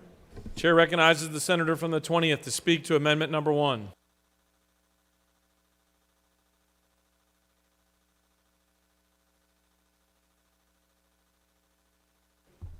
Thank you, Mr. President. First of all, I want to thank the chairman of the Senate Regulated Industries Committee and the senator from the 4th, the senator from the 21st, for their hard work on this measure. I appreciate the fact that it is crafted very carefully and very narrowly to only include on-track parimutuel betting, the way I read it. I'm not able to support, in good conscience, I'm not able to support this, but that's not what I'm up here to talk about. I hope you will see this as a friendly amendment. I think we need to replace on line 11 the word may with shall, because I think we want the General Assembly to shall provide for the operation, location, and regulation of the racetracks. I don't think that needs to be a may. And then as the senator from the 38th, I think, or 36 earlier stated, I do think it needs to be a shall on line 45 instead of a may. Be happy to answer any questions about my proposed amendment. Would appreciate you supporting that. You don't appear to have any questions. Thank you. Does any other senator wish to speak for or against Senate Resolution 131 or amendment number 1? The chair recognizes the senator from the 53rd to close the debate.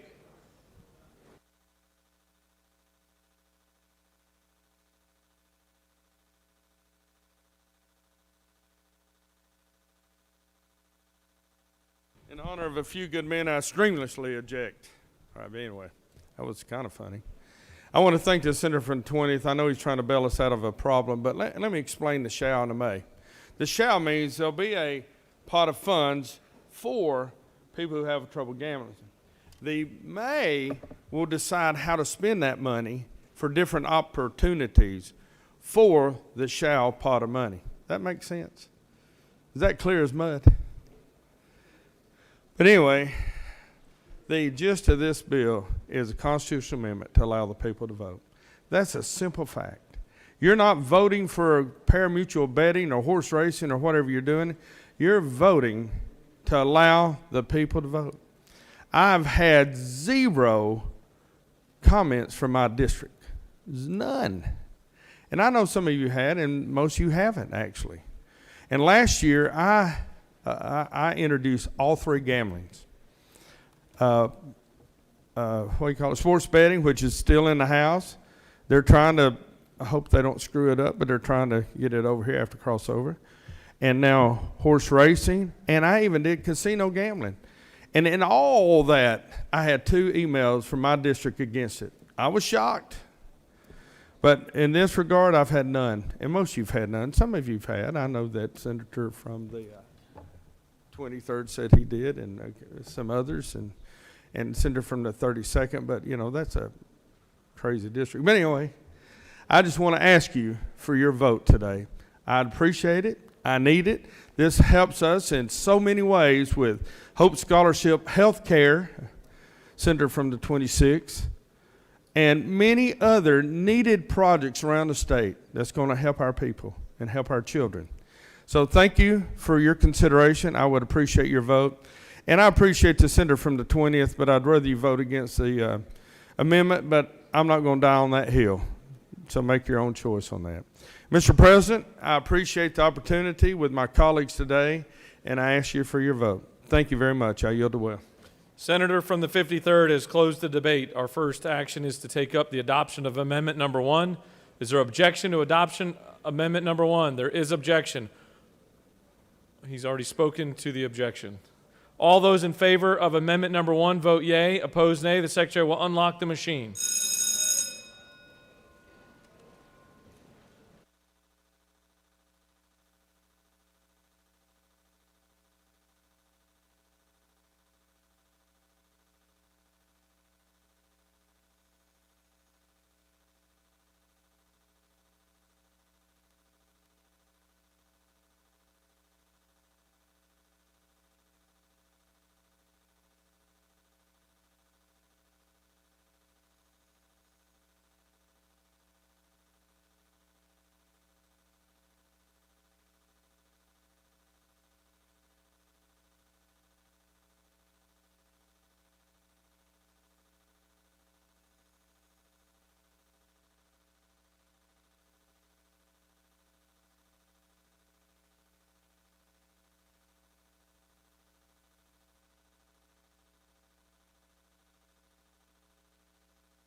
On the adoption of the amendment, the yeas are 35, the nays are 18, and amendment number 1 is adopted.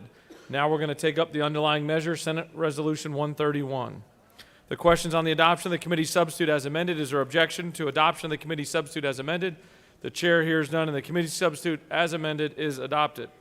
Is there objection to agreeing with the report of the committee which is favorable to the adoption of the resolution? The chair hears none. The report of the committee is agreed to. Is there objection to the main question being ordered? The chair hears none, and the main question is ordered. Questions on the adoption of the resolution by substitute. All those in favor, vote yea. Opposed, nay. The secretary will unlock the machine.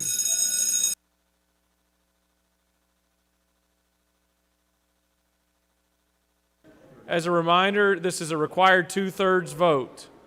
Approval.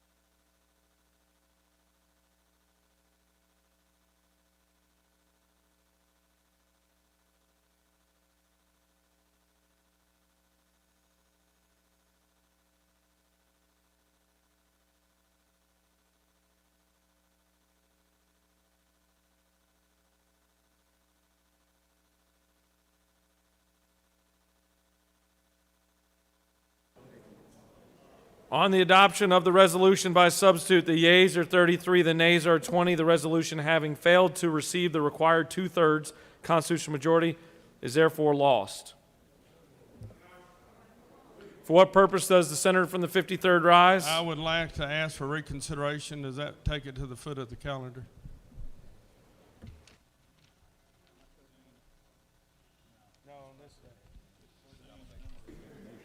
You have served notice for motion to reconsider. The chair's ruling is that motion to reconsider will be immediately. You've got 3 minutes to speak to your motion if you'd like to. Chair recognizes the senator from the 53rd to speak to his motion. Mr. President, can I table the motion? This is not the appropriate time to place the measure on the table.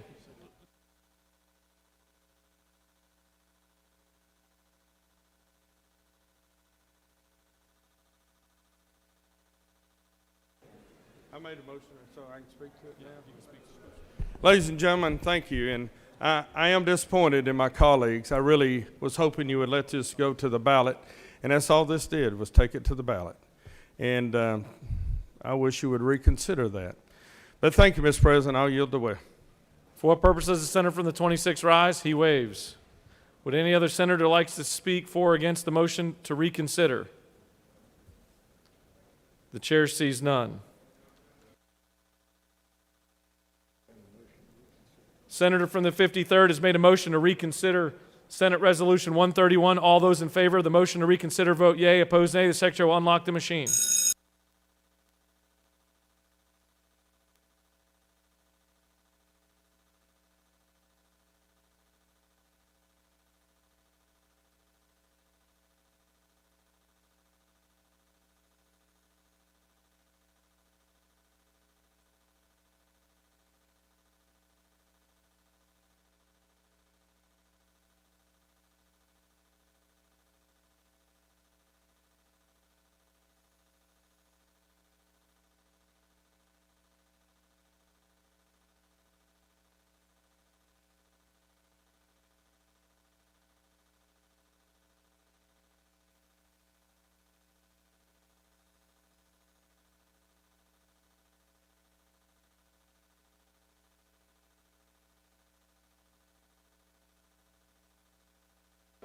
For what purpose does the senator from the 53rd rise?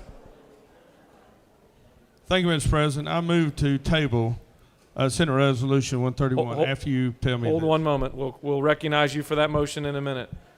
On the motion to reconsider Senate Resolution 131, the yeas are 38, the nays are 14, and this chamber has taken up the reconsideration. For what purpose does the senator, and the bill is now placed on the general calendar. For what purpose does the senator from the 53rd rise?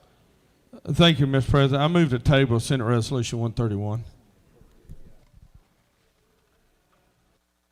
Mr. Secretary, can you please read the resolution?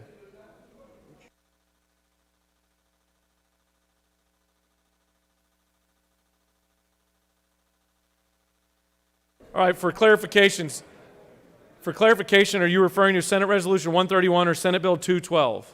131 currently. It's not up for being tabled. It's been placed on the general calendar already because the motion to reconsideration passed. Mr. Secretary, can you please read the caption of Senate Bill 212?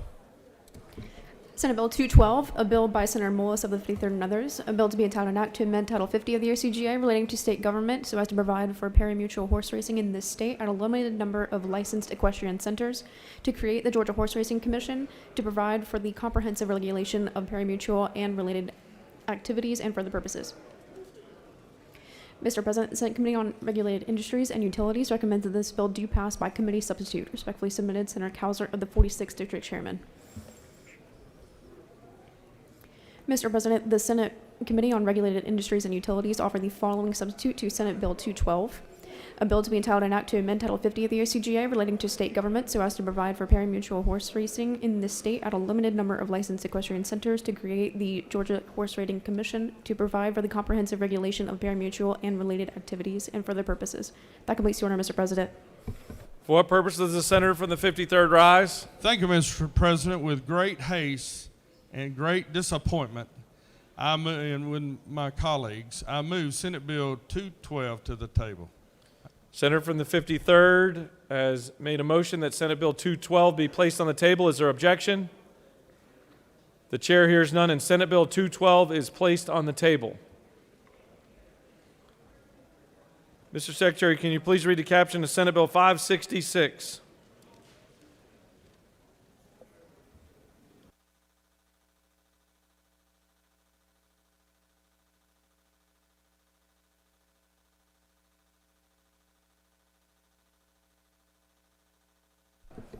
Senate Bill 566, a bill by Senators Burke of the 11th and others, a bill to be entitled an act to amend Title 33 of the OCGA relating to insurance so as to clarify that under the Surprise Billing Consumer Protection Act, a medical or traumatic condition, sickness, or injury includes a mental health condition or substance use disorder, and that emergency medical services include post-stabilization services and for other purposes. Mr. President, the Senate Committee on Insurance and Labor recommends that this bill do pass by substitute. Respectfully submitted, Senator Burke of the 11th District Chairman. Mr. President, the Senate Committee on Insurance and Labor offer the following substitute to Senate Bill 566, a bill to be entitled an act to amend Title 33 of the OCGA relating to insurance so as to clarify that under the Surprise Billing Consumer Protection Act, a medical or traumatic condition, sickness, or injury includes a mental health condition or substance use disorder, and that emergency medical services include post-stabilization services and for other purposes. That completes the order, Mr. President. Chair recognizes the senator from the 11th to speak to Senate Bill 566.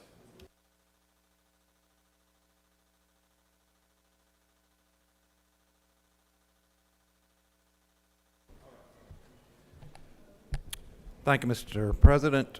Senate Bill 566 is a cleanup bill to the Surprise Billing Act that we passed a couple of years ago.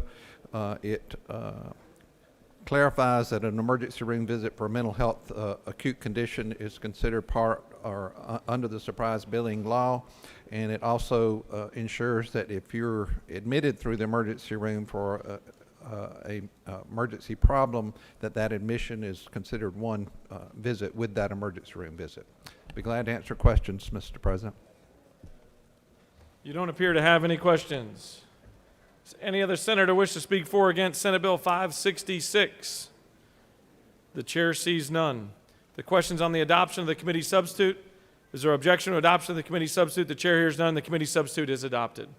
Is there objection to agreeing the report of the committee which is favorable to the passage of the bill? The chair hears none. The report of the committee is agreed to. Is there objection to the main question being ordered? The chair hears none and the main question is ordered. Questions on the passage of the bill by substitute. All those in favor vote yea. Opposed nay. The secretary will unlock the machine.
On the passage of the bill, the yeas are 53, the nays are 0. This bill, having received the requisite constitutional majority, is therefore passed by substitute.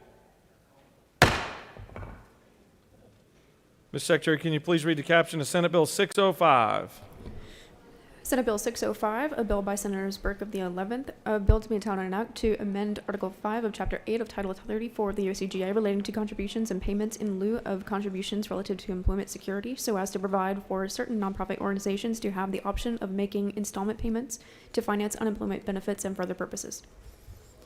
Mr. President, the Senate Committee on Insurance and Labor recommends that this bill do pass by substitute. Respectfully submitted, Senator Burke of the 11th District Chairman. Mr. President, the Senate Committee on Insurance and Labor offer the following substitute to Senate Bill 605, a bill to be entitled an act to amend Article 5 of Chapter 8 of Title 34 of the OCGA relating to contributions and payments in lieu of contributions relative to employment security so as to provide for certain nonprofit organizations to have the option of making installment payments to finance unemployment benefits and for other purposes. That completes the order, Mr. President. Chair once again recognizes the senator from the 11th to present Senate Bill 605.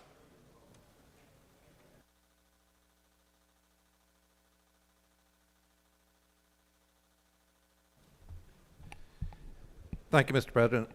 Senate Bill 605 is a bill that would allow a large nonprofit in the city of Atlanta that did great work during the pandemic to schedule unemployment payments to the Department of Labor over 3 years. But they would be paid in full, but it will be a 3-year payback. That's all it does. I'll be glad to answer questions, Mr. President. You don't appear to have any questions. Does any other senator wish to speak for or against Senate Bill 605? The chair sees none. The questions on the adoption of the committee substitute. Is there objection to adoption of the committee substitute? The chair hears none. The committee substitute is adopted. Is there objection to agreeing to the report of the committee which is favorable to the passage of the bill? The chair hears none. The report of the committee is agreed to. Is there objection to the main question being ordered? The chair hears none. The main question is ordered. Questions on the passage of the bill by substitute. All those in favor vote yea. Opposed nay. The secretary will unlock the machine.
On the passage of the bill, the yeas are 52, the nays are 0. This bill, having received the requisite constitutional majority, is therefore passed by substitute. Ms. Secretary, can you please read the caption of Senate Resolution 463? Senate Resolution 463 by Senators Gooch of the 51st and others, a resolution creating the Joint Study Committee on the Electrification of Transportation and for other purposes. Mr. President, the Senate Committee on Rules recommends that this resolution do pass. Respectfully submitted, Senator Mullis of the 53rd District Chairman. That completes the order, Mr. President. Chair recognizes the Majority Whip to present Senate Resolution 463.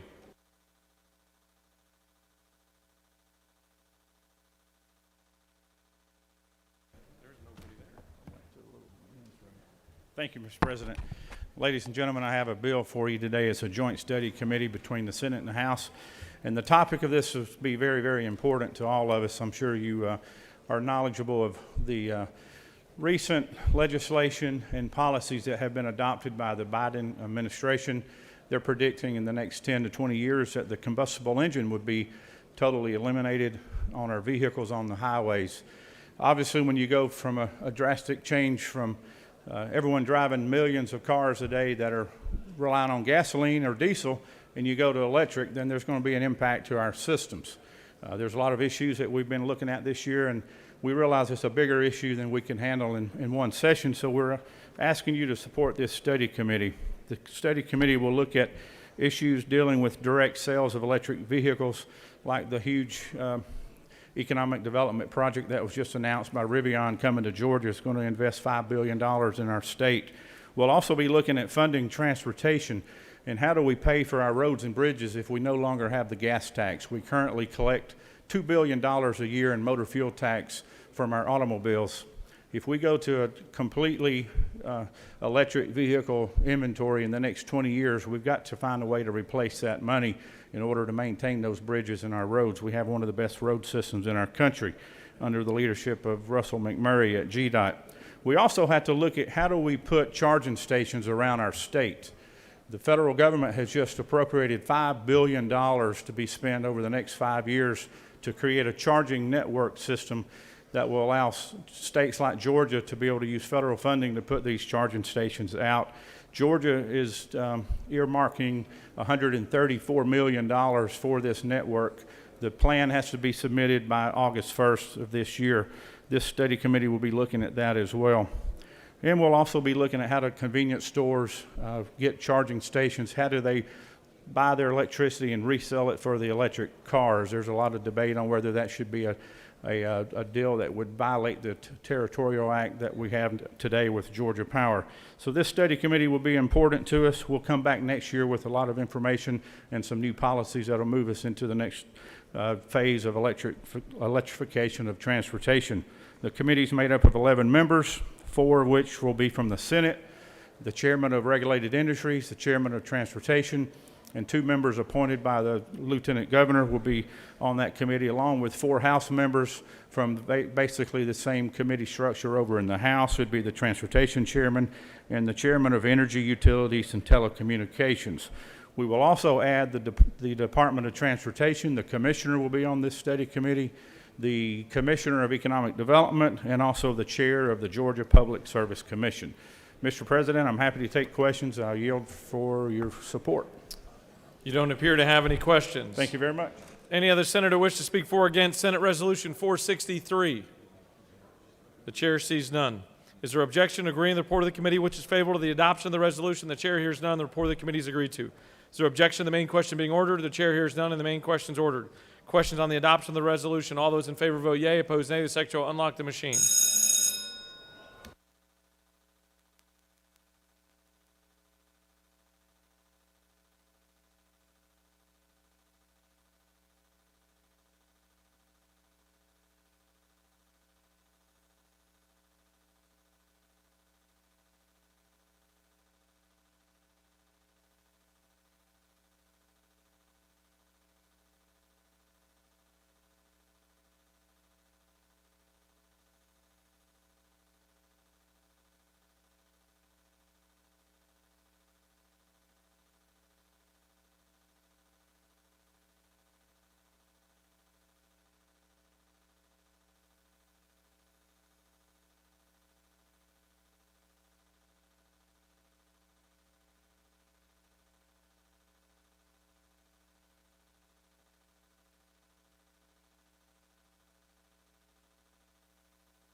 On the adoption of the resolution, the yeas are 53, the nays are 0. This resolution, having received the requisite constitutional majority, is therefore adopted.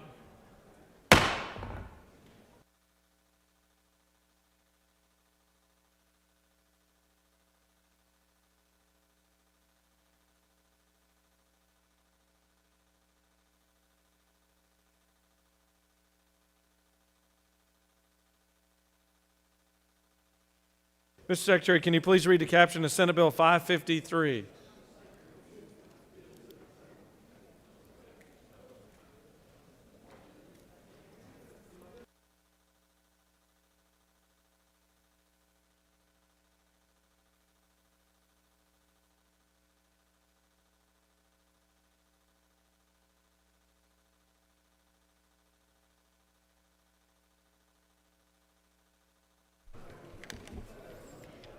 Senate Bill 553, a bill by Senators Harper of the 7th and others, a bill to be entitled an act to amend Article 1 of Chapter 7 of Title 52 of the OCGA relating to general provisions of registration, operation, and sale of watercraft so as to authorize any person 15 years of age or older to operate a Class 1, Class 2, or Class 3 vessel on any of the waters of this state if such person meets certain conditions pertaining to licensure and for other purposes.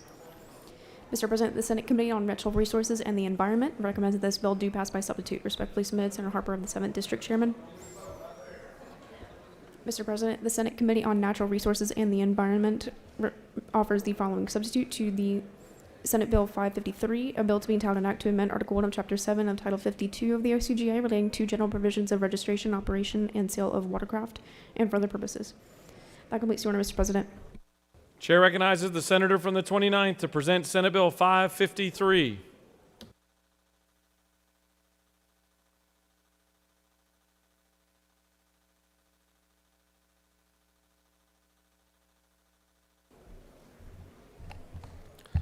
Thank you, Mr. President. Colleagues, Senate Bill 553 does the simple thing of treating boating the same way we treat the operation of an automobile when it comes to learner's permits. What SB 553 does is it allows a 15-year-old to operate a boat as long as there's a responsible 18-year-old in the boat who is capable, 18 or older, in the boat who is capable of taking control of the craft should a problem arise. We had a very in-depth committee meeting in Natural Resources and Environment. I appreciate the chairman's work on this bill. I appreciate the questions offered by the committee, and I would encourage the Senate chamber to support SB 553. It goes a long way in making our waterways safer and preparing the future boaters here in Georgia to be able to get out and operate their watercraft in a safe manner. And with that, Mr. Chairman, I'll yield any questions if there are any. You don't appear to have any questions. Then I yield the Chair, well. Actually, you do. Yes, sir. Sorry about that. The chair recognizes the good senator from the 50th with a question. Thank you, Mr. President. Does Senator yield? I do. Does this affect weekend boating? Boaters in Georgia will be able to boat on weekends. They'll be able to early boat. They'll be able to boat often. And one requirement is that they should have a picture ID while they are out boating. And what I think this will do is I think it'll improve not only in-state boating, but I think it'll attract a lot of people from outside the state of Georgia who may want to come and boat because they want to be a part of the boating here in Georgia. Just as a point of clarity, you're saying boating. Perfect. You have no more questions. Thank you, Mr. President. I yield the well. Does any other senator wish to speak for or against Senate Bill 553? The chair sees none. The question's on the adoption of the committee substitute. Is there objection to adoption of the committee substitute? The chair hears none. The committee substitute is adopted. Is there objection to agreeing to the report of the committee, which is favorable to the passage of the bill? The chair hears none. The report of the committee is agreed to. Is there objection to the main question being ordered? The chair hears none. The main question is ordered. Questions on the passage of the bill by substitute. All those in favor vote yea. Opposed, nay. Secretary will unlock the machine.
On the passage of the bill, the yeas are 50, the nays are 2. This bill, having received the requisite constitutional majority, is therefore passed by substitute.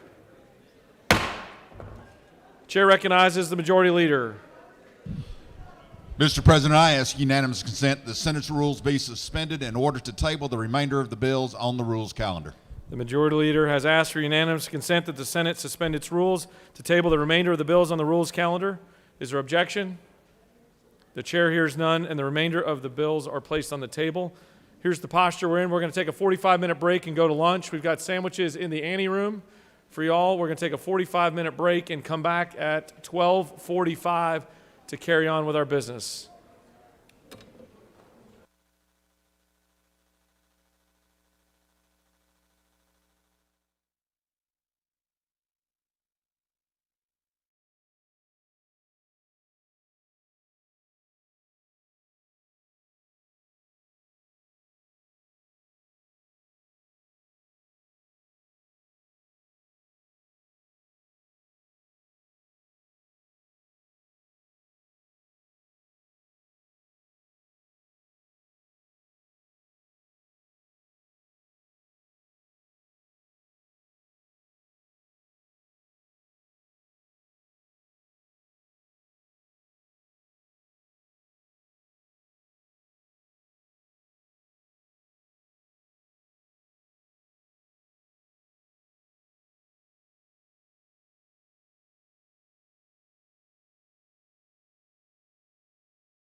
For what purpose does the distinguished senator from the 26th and patient senator from the 26th rise?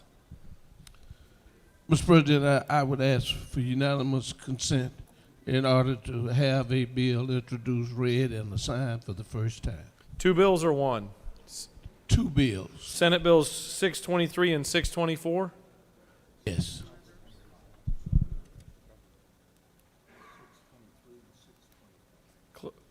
Clarification 623 and 625. Mr. Secretary, can you please read the caption?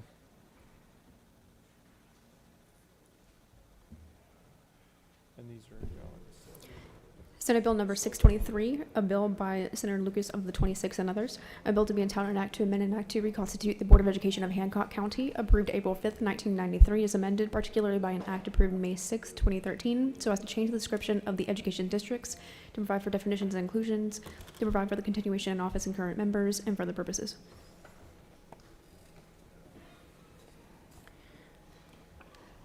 Senate Bill 625, a bill by Senator Lucas of the 26th, a bill to be entitled an act to amend an act creating a Board of County Commissioners of Hancock County, approved October 5th, 1885, as amended particularly by an act approved May 6, 2013, so as to change the description of the commissioner districts, to provide for definitions and inclusions, and for other purposes.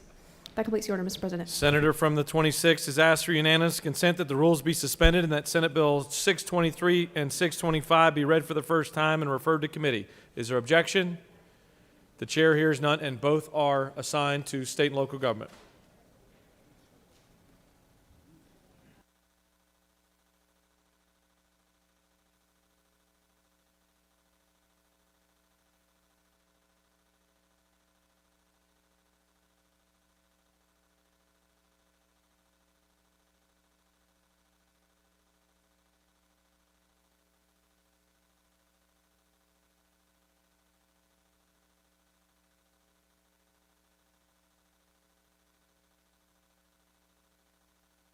Mr. Secretary, can you please read the caption for...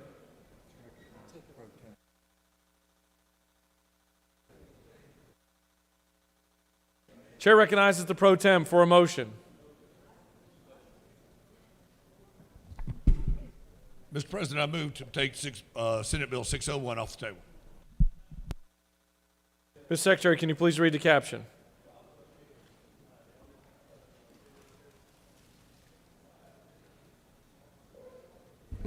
Senate Bill 601, a bill by Senators Miller of the 49th and others, a bill to be entitled an act to amend Title 20 of the OCGA relating to education so as to provide for the establishment of promised scholarship accounts to be funded by the state in the amount of $6,000 per school year for each participating student, subject to appropriations and for other purposes.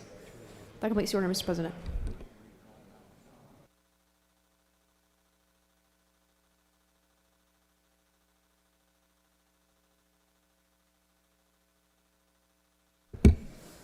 Mr. President, the Senate Committee on Education and Youth recommends that this bill do pass. Respectfully submitted, Senator Payne of the 54th District Chairman. Mr. President, Senators Parent of the 42nd District and others offer the following amendment number 1 to Senate Bill 601 by inserting on line 151 after F.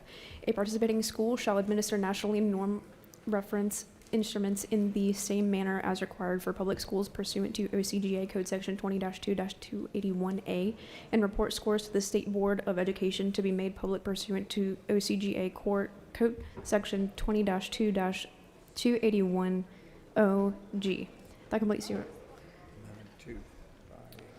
Jackson, second. Mr. President, Senators Jackson of the 2nd and others offer the following amendment number 2 to Senate Bill 601 by striking lines 281 and 283 and replacing them with consideration both the impact on revenue and the impact on expenses. That completes the order, Mr. President. We have a minority report's been filed. Additionally, a minority report has been filed on Senate Bill 601. That completes the order, Mr. President. For what purpose does the senator from the 5th rise? Mr. President, I'm requesting to excuse Senator from the 6th. Without objection, the senator from the 6th is excused. The pro tem has moved that Senate Bill 601 be taken from the table. Is there objection? There is objection.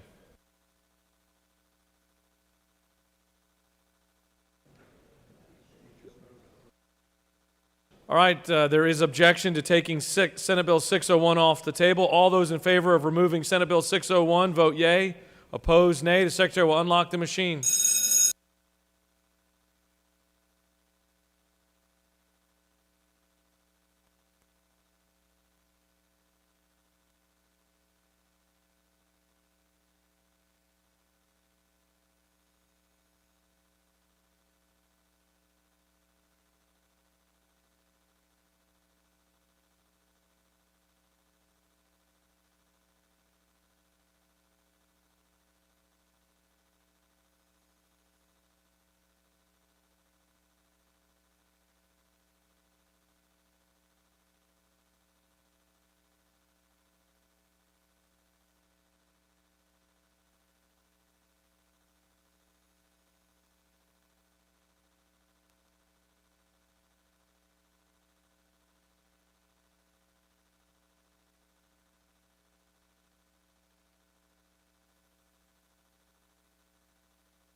On the motion to take Senate Bill 601 off the table, the yeas are 27, the nays are 17, and Senate Bill 601 is taken from the table. Chair recognizes the pro tem to present Senate Bill 601.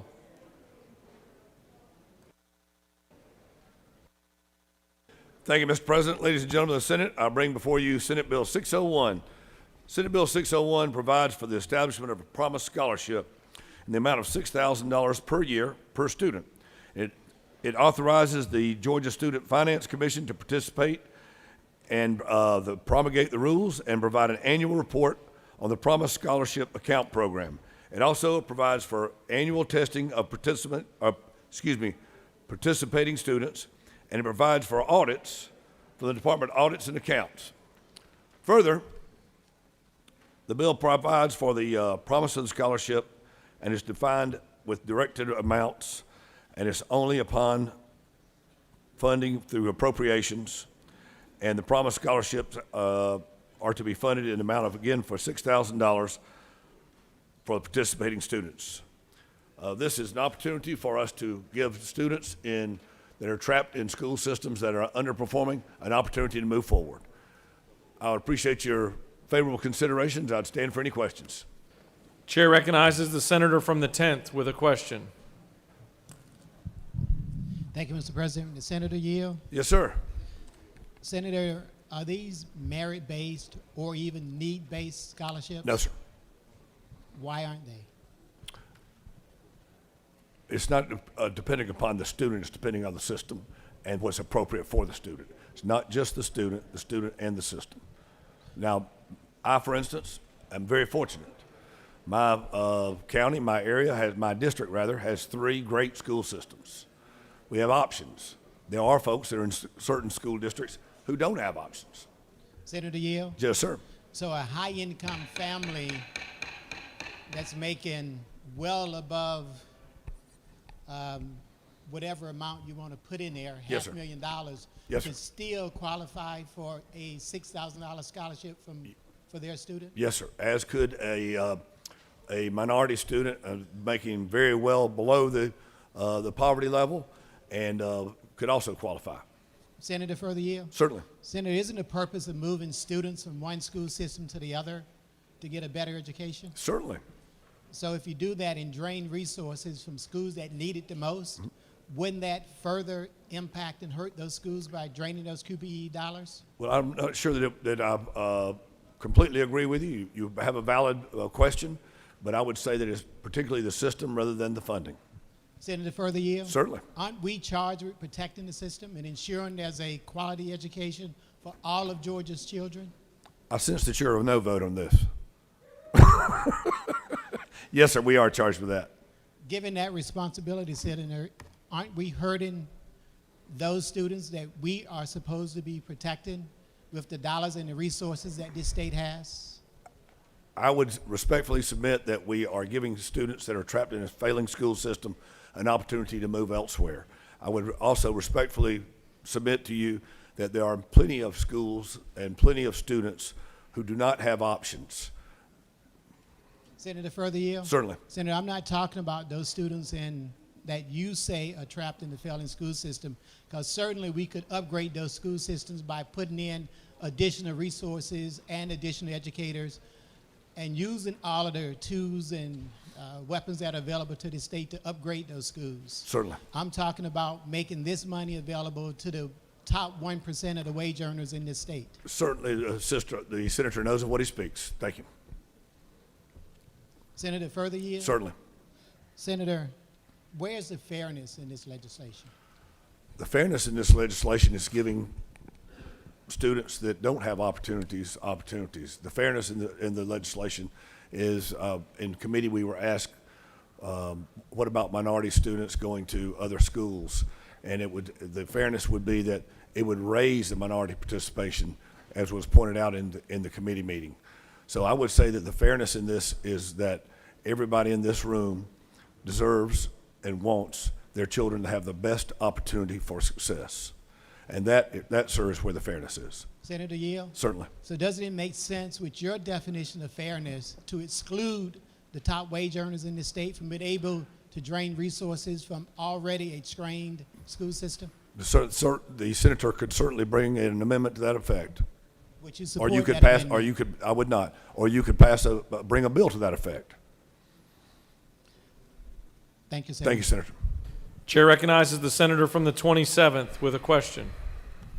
Thank you, Mr. President. Pro Tem Yield. Certainly. Just want to follow up on the previous questions if I can. Senator, when a child goes to public school, is the expenditure on that child means tested? No, sir. So do you mean to tell me, Senator, that when somebody who's in the top 1% of wage earners attends a public school, that we spend the same amount of money for that child? We do. As we do somebody who's at the bottom 1%? We do. So, Senator, in that way, doesn't this bill mirror what we do in our public school system? It does, in fact. Senator, do you further yield? Yes, sir. Isn't it true, Senator, that in almost every case, though, that the $6,000 that you have allocated in this bill will be less money that would be expended by the state for that student than it would should the student stay in the public schools? That is accurate, sir. I believe the number goes up as the grades get higher. And, Senator, there was some talk previously of taking money from public schools. Is it true, Senator, that this legislation is subject to appropriations? That's correct. Do you further yield? Yes, sir. So, Senator, isn't it true then if this is subject to appropriations, this money does not take money from failing schools any more than building a highway, buying a bottle of water for us to drink today, or painting the walls of this building? That's accurate, sir. Thank you, Senator. Do you continue to yield? Certainly. Chair recognizes the senator from the 42nd for a question. Thank you, Mr. President. Will the senator yield? Certainly. Senator, why in this legislation would we be allotting more to the private schools or the other expense in the amount of $6,000 than we allot for general education for 9th through 12th graders? I'm sorry, Senator, I couldn't hear you. This legislation provides more money via the voucher to private schools than is allotted for children in general education, 9th through 12th grade. Isn't it true? I don't believe that's the case. I believe that $6,000 is less than that amount.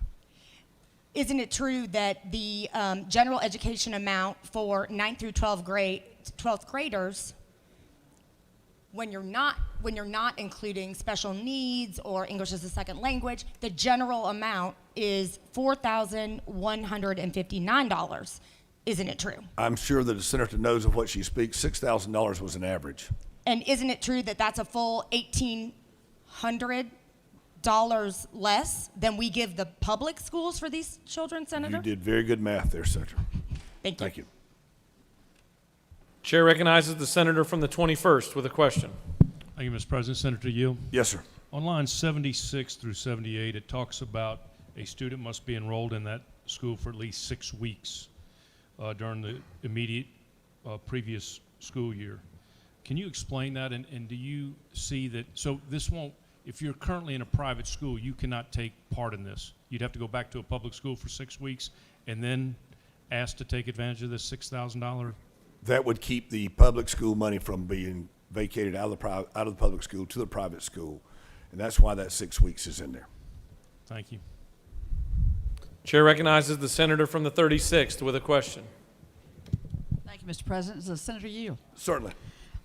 Senator, have you spoken with the Georgia School Boards Association? In a casual sense, yes. Have you spoken with the Georgia School Superintendents In a Association? casual sense, yes. And I've spoken to multiple school systems. That's correct. Isn't it true that these are esteemed leaders who've dedicated their lives to public education and who were not allowed an opportunity to testify when your bill was heard in committee? You know, Senator, I think that we ran short on time on the morning of the committee meeting. We did hear two bills that morning. One we heard extensive testimony from, and in fact, what we had was a lot of extensive discussion, and time ran out, and I think that is the reason that we did not hear more testimony on 601. You're saying, if I understand you correctly, that time ran out. Time ran out. To hear from our State School Superintendents Association. Time ran out to hear from our Georgia School Boards Association. Time ran out to hear from those who, voices of teachers. Time ran out to hear from local school leaders. Wouldn't it have been appropriate to get the input from that esteemed leadership across our state that represents all the superintendents, represents all the school boards? Would they not have something of value to add to a discussion about a bill that's going to strip money out of our public school system? Senator, I appreciate your passion for your position, and thank you very much. Do you further yield? Yes, ma'am. Isn't it true that this is a bait and switch bill that convinces people we can give you money, our public school money, and you can take it to a private school and life will be good for you and your child in that private school? Isn't that what we're selling? That is not the interpretation nor the intent, Senator. If you interpret it that way, you're certainly entitled to your opinion. But isn't it true? Do you know the tuition cost for private schools? I've been told it's around $11,000. I don't know if that's the case or not. I've been told that casually. That's right. That's right. But $6,000, wouldn't you agree, Senator? Wouldn't you rather have part of something than all of nothing? So if you don't have the opportunity to go to that school and you have part of that tuition paid, wouldn't that be helpful? If you have a lot of money, yes. Well, if you have no money, wouldn't that be helpful? What would you rather have? Can we please make sure the questions are coming from the senators in the chamber? Certainly. I would say that the $6,000 would be better than nothing, Senator. Thank you. Would you agree that a world-class public education system in Georgia would be the best of all worlds, instead of encouraging people with a false promise that they're going to get a $6,000 of public school money and be able to go buy a private school education? Wouldn't you prefer to see our money put in building a world-class public education system for all the children? And no, there's no means testing, and no, there's the doors are thrown wide for every Georgian to bring their children to those schools. Wouldn't that be the best path forward? That is certainly an educational utopia, Senator, and I appreciate the passion for which you deliver that statement. Thank you. Thank you for your response. Chair recognizes the senator from the 53rd with a question. One last question. Thank you, Mr. President. Senator Yield. Certainly. Aren't you responding to constituents in your district and all around Georgia in this need? Without question, Senator. I didn't dream this up on my own. Multiple people have come to me and asked me about it. In my district too, and all through Georgia. Isn't it true that your reaction to your constituents is a proven position that you have in all your endeavors here in this room? That's absolutely the case. I don't sit at home and try to dream up legislation. Isn't it true? I support your effort here. Thank you, Senator. You have Mr. no more President, questions. I yield the well. Thank you. Pro Tem has yielded the well. Chair recognizes the senator from the 42nd to present amendment number 1.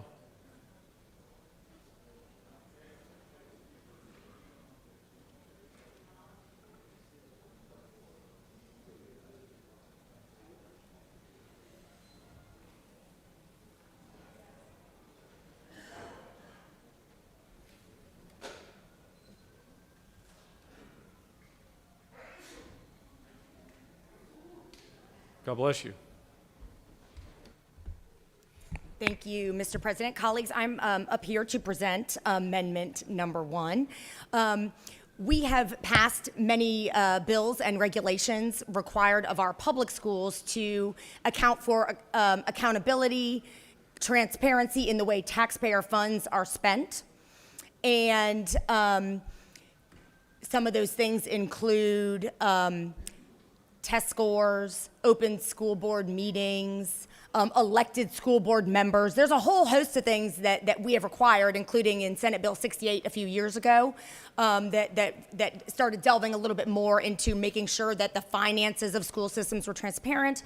And that, is something that I think we could all agree with, because when you are dealing with taxpayer money, it is the money that belongs to all of us and to all of our constituents. So a level of accountability is to be expected and, in fact, supported. The issue that we have with this legislation, among others, is there is nothing in the legislation that would require accountability or transparency to assess financials or risk of, or even the occurrence of fraud, waste, and abuse with this particular taxpayer money that, again, is still taxpayer money owed by the taxpayers, including all of us, and then given to these schools that would not have any accountability back to the taxpayers, which I think we should all be able to conclude is problematic, especially given all of the regulations that we have on the performance and accountability of our public schools. So all Amendment 1 would do is require that any school that takes this money have to administer a nationally norm-referenced test in the same way all of our public schools are required to do, and they would then need to give these results to the State School Board Association, State Board of Education, which would need to make these test scores public. This is one of the few things, the many things that we require of our public schools in the pursuit of excellence in education and accountability in taxpayer dollars. And so if these other private institutions are likewise going to be receiving these taxpayer dollars, we should also require of them some testing and accountability in that regard.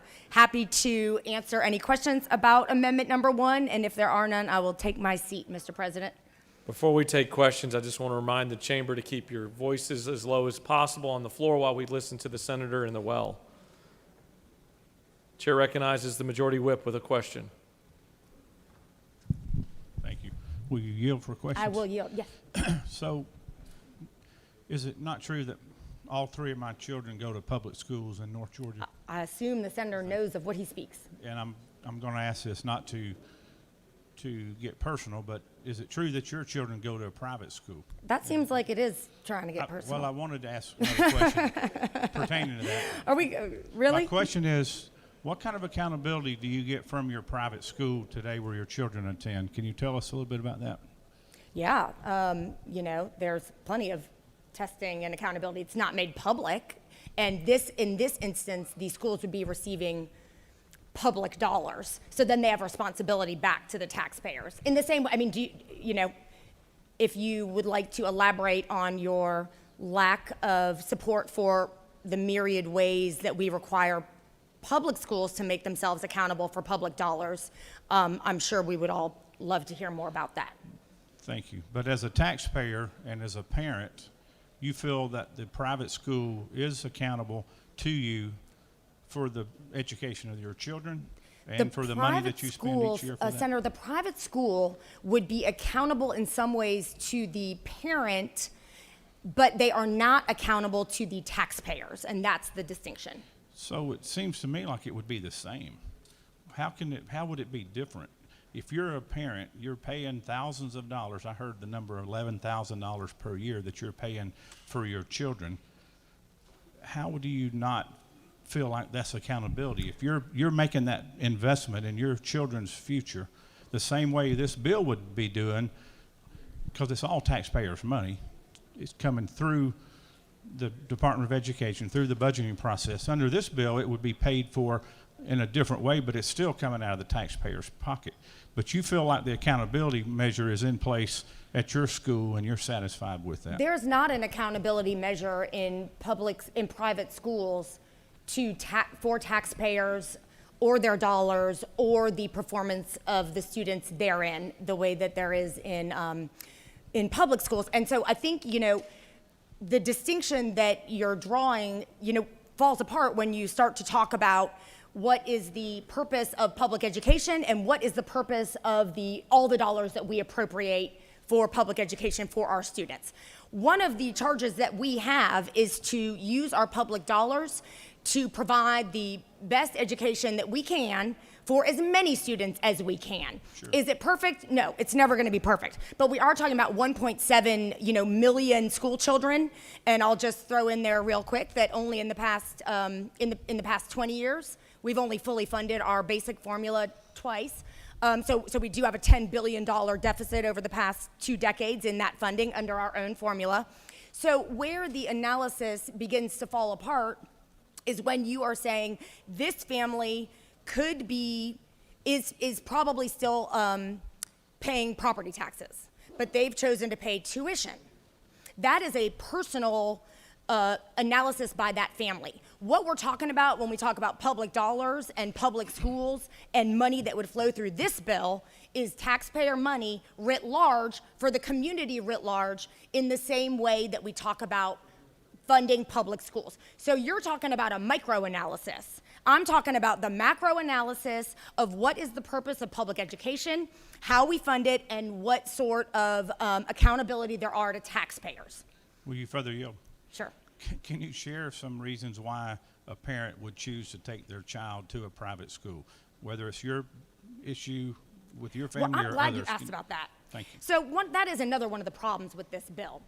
And that is the illusion that individuals who don't have the family means to pay tuition would be able to utilize it to escape a school that, for whatever reason, they don't like, or think for whatever reason another school might be a better option for their child. Now, of course, let's set aside the fact that research does not demonstrate in the use of private school vouchers in enhanced performance out of students. So let's leave that aside. But what's really problematic here is this illusion, because 71% of Georgia private schools have tuition requirements that are above $6,000 a year. And in fact, in the metro Atlanta area, it's far higher.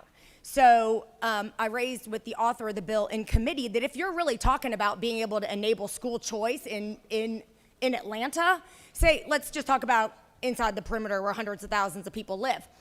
If you're really trying to enable school choice within the perimeter, well, you're probably going to need to spend, and then you got to talk about transportation funding and the ability to actually access these dollars, because transportation can be an impediment for a lot of families, you would concede.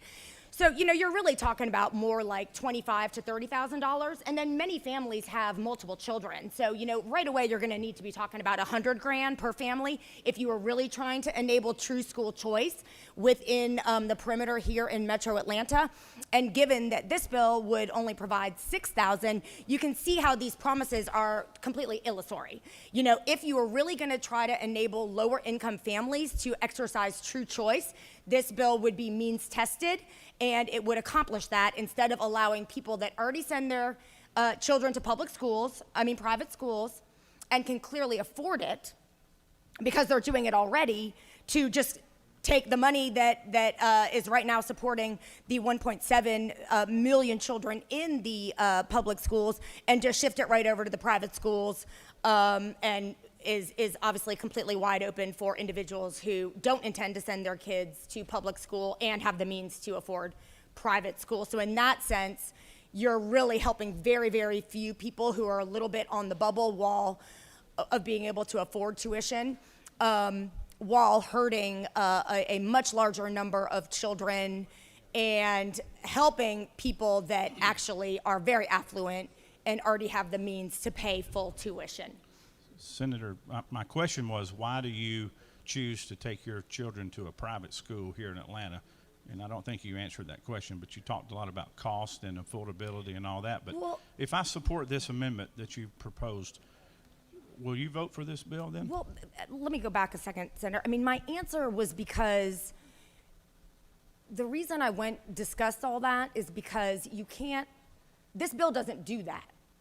This bill doesn't allow every family in Georgia to say, I'm not happy with my public school for whatever reason, so I will now be able to choose whatever school I want. It simply doesn't do that. Instead, it's going to be used a lot more by individuals that already have the means and are already paying private school tuition. And so that's a really critical point with this bill, because it makes a lot of the arguments for it completely fall apart, or at least it exposes them. I'll disagree with you on that, and I'll give you a couple of reasons why. In my district, the household income is probably $55,000 to $60,000 a year. Now, you probably spend that in Atlanta for a nanny, but the people in my district live on that in a year. If their children are not getting the education that they choose that they want, and their parent thinks they should get, why should we not try to help them to go to a school to where they can get that help? And if we give them $6,000 a year, that may not make it to 11, but there may be a school in North Georgia or Middle Georgia or South Georgia that you can do it for $8,000 or $7,000 a year with scholarships. I'll bet you that parent will work harder to make that extra $2,000 a year for that child, because it's that important to them. If they're making $1 million a year, that's not going to be a big issue to them. Neither would this. Senator, I'm going to need you to phrase that in the form of a question. But isn't it true that we should be helping the middle class people as much as we are the upper class or the lower class? So this bill would help the middle class. Is that not a true statement? I mean, helping the middle class is certainly important, but when we talk about achievement and what we need to build a skilled workforce here in Georgia, we need to be talking about all kids. And, 71% of these schools cost a lot more than $6,000. So I think right there on its face, it sort of gives the lie to the whole notion that this bill would do what you're hoping to accomplish. I mean, it might for a few families, of course, I'll concede that, but the much larger percentage, it won't. Thank you for your time. Thank you, Senator. Do you continue to yield? I think I'll yield the well. Senator has yielded the well. Chair recognizes the senator from the 2nd to present amendment number 2.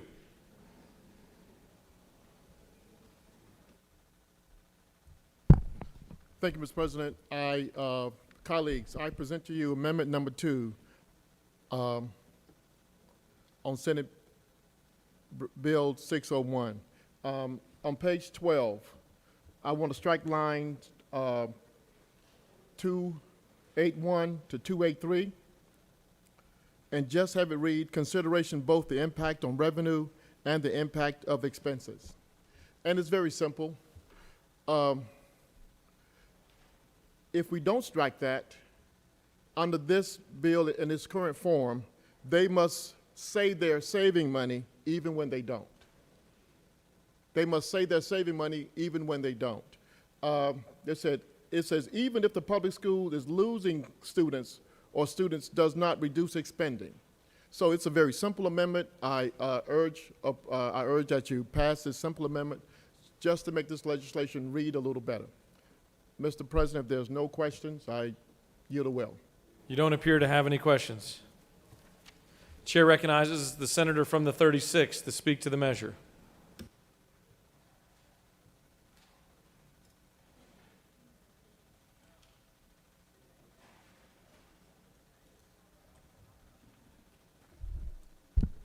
Thank you, Mr. President. Colleagues, I rise to speak against Senate Bill 601, authored by my friend from the 49th.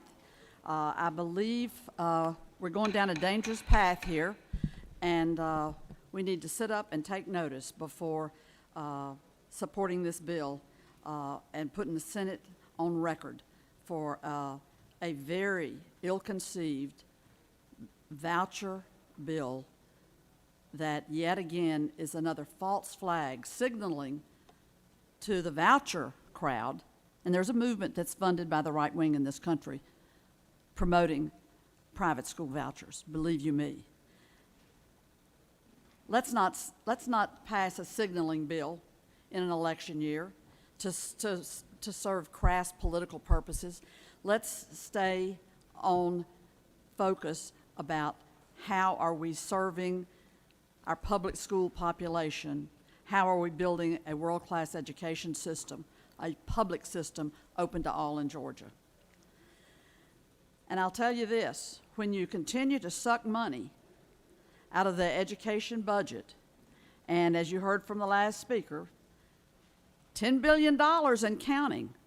It's not an attractive posture for the majority party to be consistently doing this, because the Democrats and the Republicans and the independents and the libertarians all send in large numbers their children to public schools. I was privileged to have a great education in the public school system.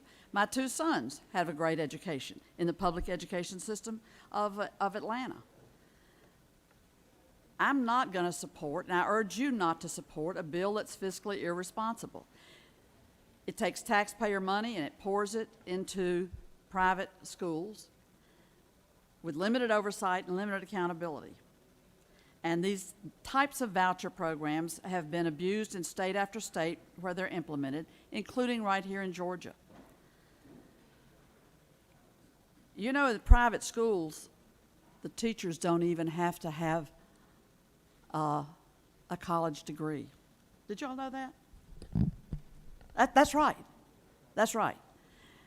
And people set up all kinds of little schools. The teachers are not held to a standard. We hold our teachers and our schools and our superintendents and our principals and our school boards to standards of performance in the public school. That's not the case in the private schools. So it's bad use of education dollars to be passing out these vouchers. But then we're told, don't worry, because it's only going to happen if it's put into our budget. It's not funded. So they're saying, don't worry about passing this bill because it's not going to mean anything anyway because it's never going to be funded. That's what I call a false flag, where you're saying this bill's not going to hurt us fiscally because it's not funded. Here's the language. It says it won't, until you fund it, it won't be implemented. Well, then why are you passing it? The bill was passed using, lamentably, a bad process. It was rushed through committee. We heard the author of the bill say we didn't have time to hear from the people who came to testify. You're taking money out of our public education system, and you don't have time to hear from the superintendents of schools, the statewide association. You don't have time in your committee to hear from the school board association? Again, as I say, professionals who've dedicated their lives to working in the public education and educating our children, and you don't have time in a committee hearing to let them give their testimony. That is grounds alone for voting against this bill. I don't care what party you're in. That's grounds for, and how many of us have listened to our school superintendent back home? I bet you've gotten some calls from some school superintendents back home in their counties. Yeah, they're not loving this. And I don't know why you want to continue to have the majority party build on its reputation that we underfund our public education system. And we're dedicated to vouchers. And I'm telling you, you may deny it if you want to, but it is clear as a bell. And I'll take schools in my own, and neighborhoods in my own district. Low-income parents who are invested totally in seeking the best educational opportunities for their children. And they hear private school, and it's a gold-plated promise. And yet $6,000 won't buy you a private school education. In 71% of the private schools cost twice that at least, if not $17,000 or $19,000. So it's a false flag. It's instead of investing in world-class schools, world-class teachers, world-class education to educate all of our students, we're here waving this false flag saying you can get $6,000 and get your kid in private school. So go for it. Well, lots of luck. Do you know when you get in a private school, they can throw you out at the end of the semester and don't have to meet any standards about why they're not going to keep your student in their school. They can bring in teachers that don't have college educations, and yet we're selling this, that this is a way to a good alternative to our public school system, to be using public school dollars for private schools that don't have accountability, that don't have oversight, and that don't require their teachers to have college educations. I'm just not understanding what's good about this bill. And I say to you, are you comfortable voting for something that the members of the public, the educators, and the professionals who came down twice and waited to testify on 2 different days about this bill and share their experience as lifetime educators, and they didn't get recognized? When you won't let somebody who's definitely has some expertise to draw on and some life experience to draw on, and you won't let them testify, and you say, we ran out of time. Well, school superintendents of Georgia, listen up, wake up. They're passing a voucher bill down here, but they didn't have time to hear from your school board association. They didn't have time to hear from the state superintendents. I repeat that because it bears repeating. It's very significant. And all of us have public school folks back home in our districts that are dedicated professionals, and they are in shock and dismay that this kind of bill is being so carelessly handled and promoted. And I'll tell you, the rural schools rely on more heavily on state funds than the rest of the state. Georgia schools are already struggling to pay for costs that increase while revenue remains flat, and vouchers would exacerbate the struggles, particularly in rural Georgia, that our education system has in delivering the best possible education for the students. So think about it. This is one you're gonna live with. This is one when you go home, your public school folks are gonna say, did you vote for that bill to take $6,000 and hand that off to a family to go off somewhere? And the public school dollars, our tax dollars, and you have no accountability for how those schools run their operation? They're gonna ask you. I would say to you, every one of us that represents educators in our communities are gonna be questioned. Why would you support a bill like this? I think it's an irresponsible bill, and we did not allow time for educators to weigh in on it, and the math. I'll tell you, I don't know where some of the people maybe went to school that did the math for this bill, but the math ain't right. We spend between $4,000 and $5,000 on a student in public schools. That $6,000 is an average, and to say that it's right for us to pass out $6,000 vouchers when our kids in public schools and the general education stream of students don't even get $5,000, less than that. So I'm going to stop here, and I know you'll be very glad because people want to move on with our agenda, but I would urge you to stop and think. Why can't we do better? Why can't we do more? We just don't need to catch up our public education system, our students and the families that depend on public education, to catch them up in this election year bill that says, we support vouchers. No, you don't. It's not even funded in here. But let's not spread misinformation. Let's invest in our public schools. Let's listen to our educators, and let's do the best that we can to build a world-class public education system and stop draining the dollars off with bills like this. If there are any questions, I will entertain them. If not, I will yield the well. Chair recognizes the senator from the 34th with a question. Thank you, Mr. President. Would the senator yield? Yes, I yield. Senator, is it not true that this senator served on the local school board back in 1990, whatever? Is that yes, not true? That is true. And when I first met you, you had recently completed your service on the school board. And there are many people in here that served on school boards before they came to the state senate. What a great point you're making. Thank you. Senator, I have a question. Yes. When the last time Georgia fully funded QBE? I'll tell you, that's a numbers game, and that's a figures game, and we know that figures can lie, and liars can figure. So there's many answers to when's the last time. Many answers to when's the last time we fully funded QBE. Let me just say, it's been a minute. It's been a minute.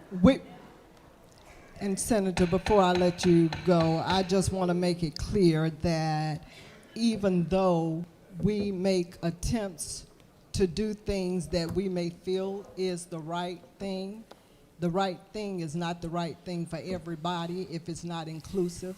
And what we are attempting to do now, though, is continue to deplete the public school system as opposed to trying to bring all of Georgia up to date. Is that not true? Thank you, Senator, for that great question. And I truly, firmly believe that that's the case. That you keep going down this road of vouchering and take this public school money, put it in this little voucher, put it in this little voucher. Oh, here's a nice, attractive little voucher. You can't vote against this. You know what you're doing? You're leaving behind in the public school system children whose families simply do not have the access and the resources to move their child, but you're impoverishing the very schools that they depend on to educate their children. So let's build a robust public education system that serves everybody, as opposed to continuing to look for ways to take public school dollars and put them over in private schools and for-profit pockets. Thank you for your question, Senator. If there are no further questions, you have no more questions. Thank you. I'll yield the well. We have a third amendment that's been introduced. Mr. Secretary, can you please read amendment number 3? Senators Brass of the 28th and others offer the following amendment number 3 to amend Senate Bill 601 by, on line 157, strike the period after the word year and add or the equivalent FTE minus the local 5 mil share, whichever is less. That completes the order, Mr. President. Chair recognizes the senator from the 28th to present his amendment number 3.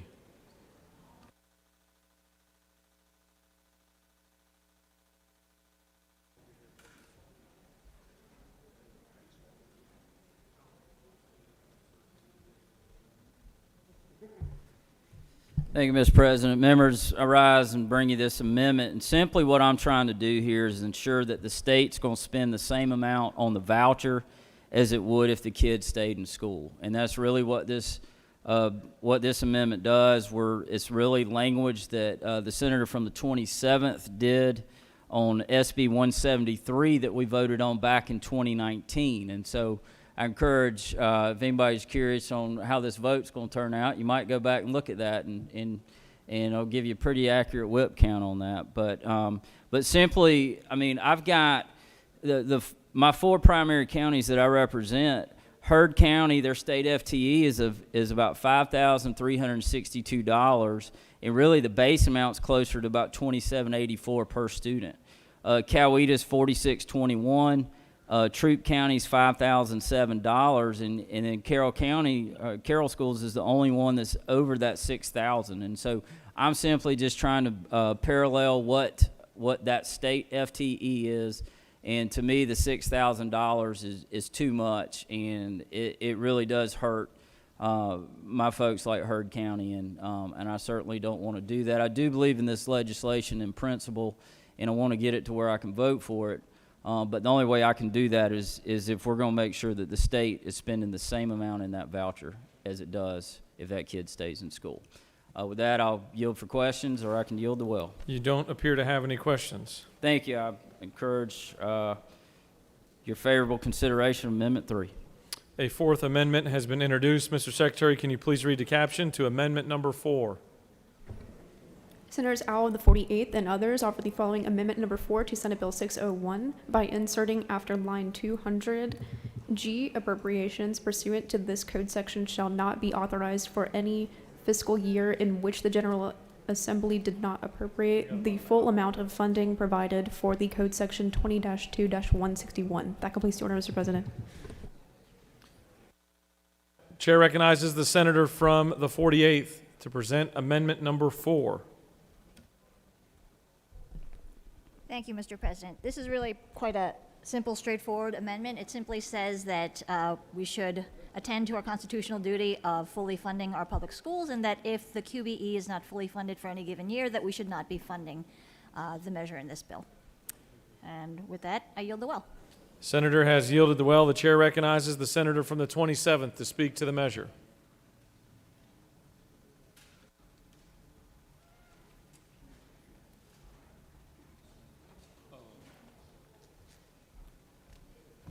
Thank you, Mr. President. As my neighbor mentioned, I did carry a similar bill a couple years ago.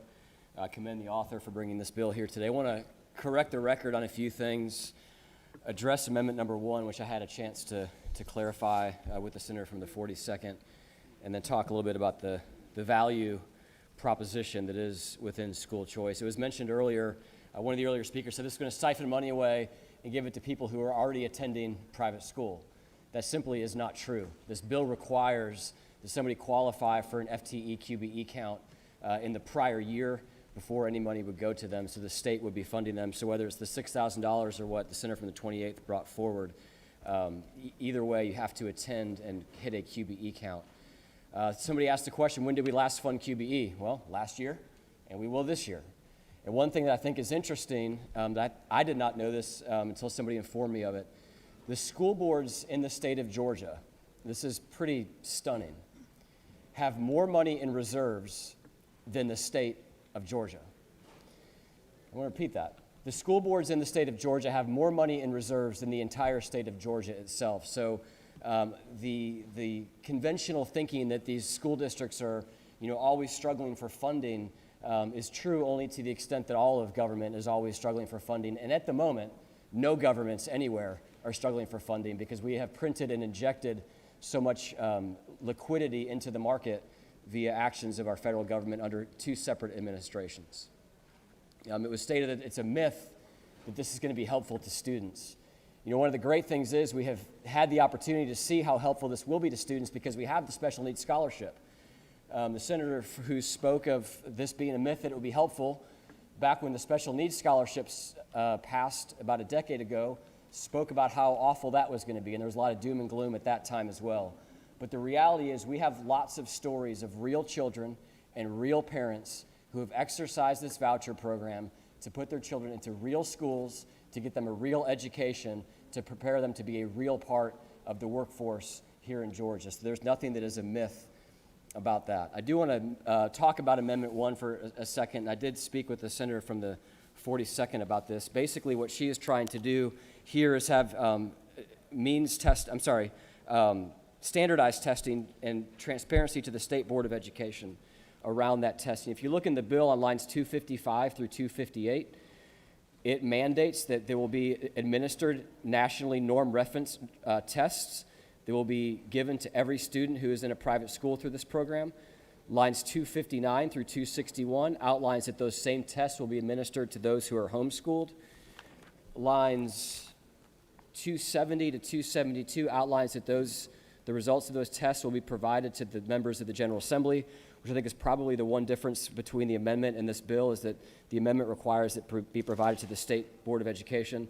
This requires that it be provided to the General Assembly. So that would be one difference. But please don't think that there is no testing in this bill. There is testing and there is transparency and accountability in this bill.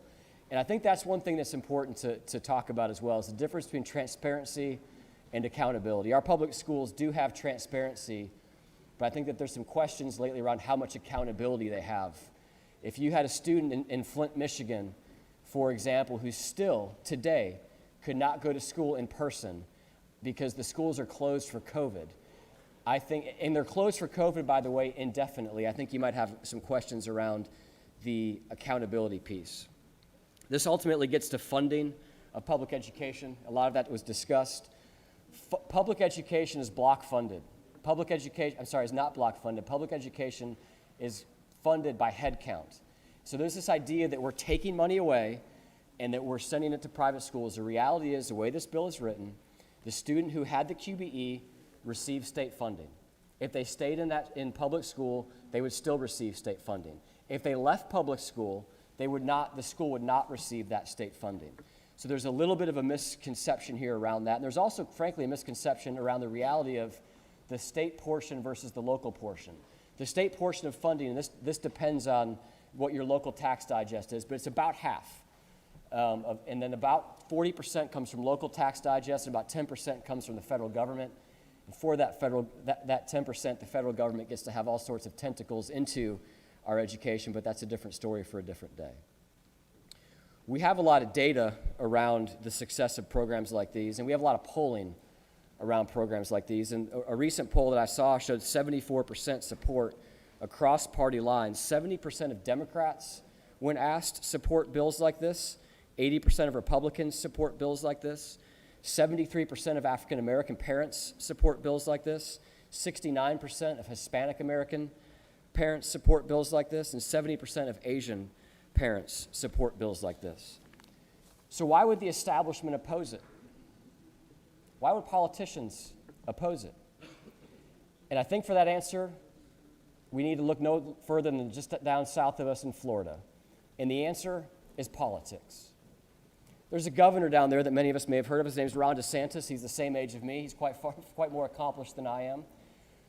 But I would posit to say, were it not for school choice, that nobody in this chamber would know his name. The Wall Street Journal referenced the election between Ron DeSantis and Andrew Gillum, a state twice the size of Georgia, in which Governor DeSantis beat Andrew Gillum by 1/2 the margin of Governor Kemp's victory over Stacey Abrams. So very, very razor-thin margin in that election. And the Wall Street Journal talks about 100,000 African-American moms whose children are the beneficiaries of the school choice program in Florida. And those 100,000 African-American moms 4 years ago crossed party lines to vote for Ron DeSantis. Why did they do that? Because their children saw the benefit of a program just like this one. And Andrew Gillum, he was going to get rid of the program. Ron DeSantis has kept the program. So if you look at the polling data and you say when 70% of people support something, but the establishment and the Democrats oppose it, and you ask yourself why, the answer is simple: politics. Thank you, Mr. President. I yield the well. Senator has yielded the well. Does any other senator wish to speak for or against the measure? Chair recognizes the senator from the 40. For what purpose does the senator from the 25th rise? He waves. Does the senator from the 42nd wish to speak from the well? We'll have the minority. What's she say? Does any other senator wish to speak for or against the measure? The chair sees none. The chair would like to recognize the senator from the 42nd to speak to the minority report.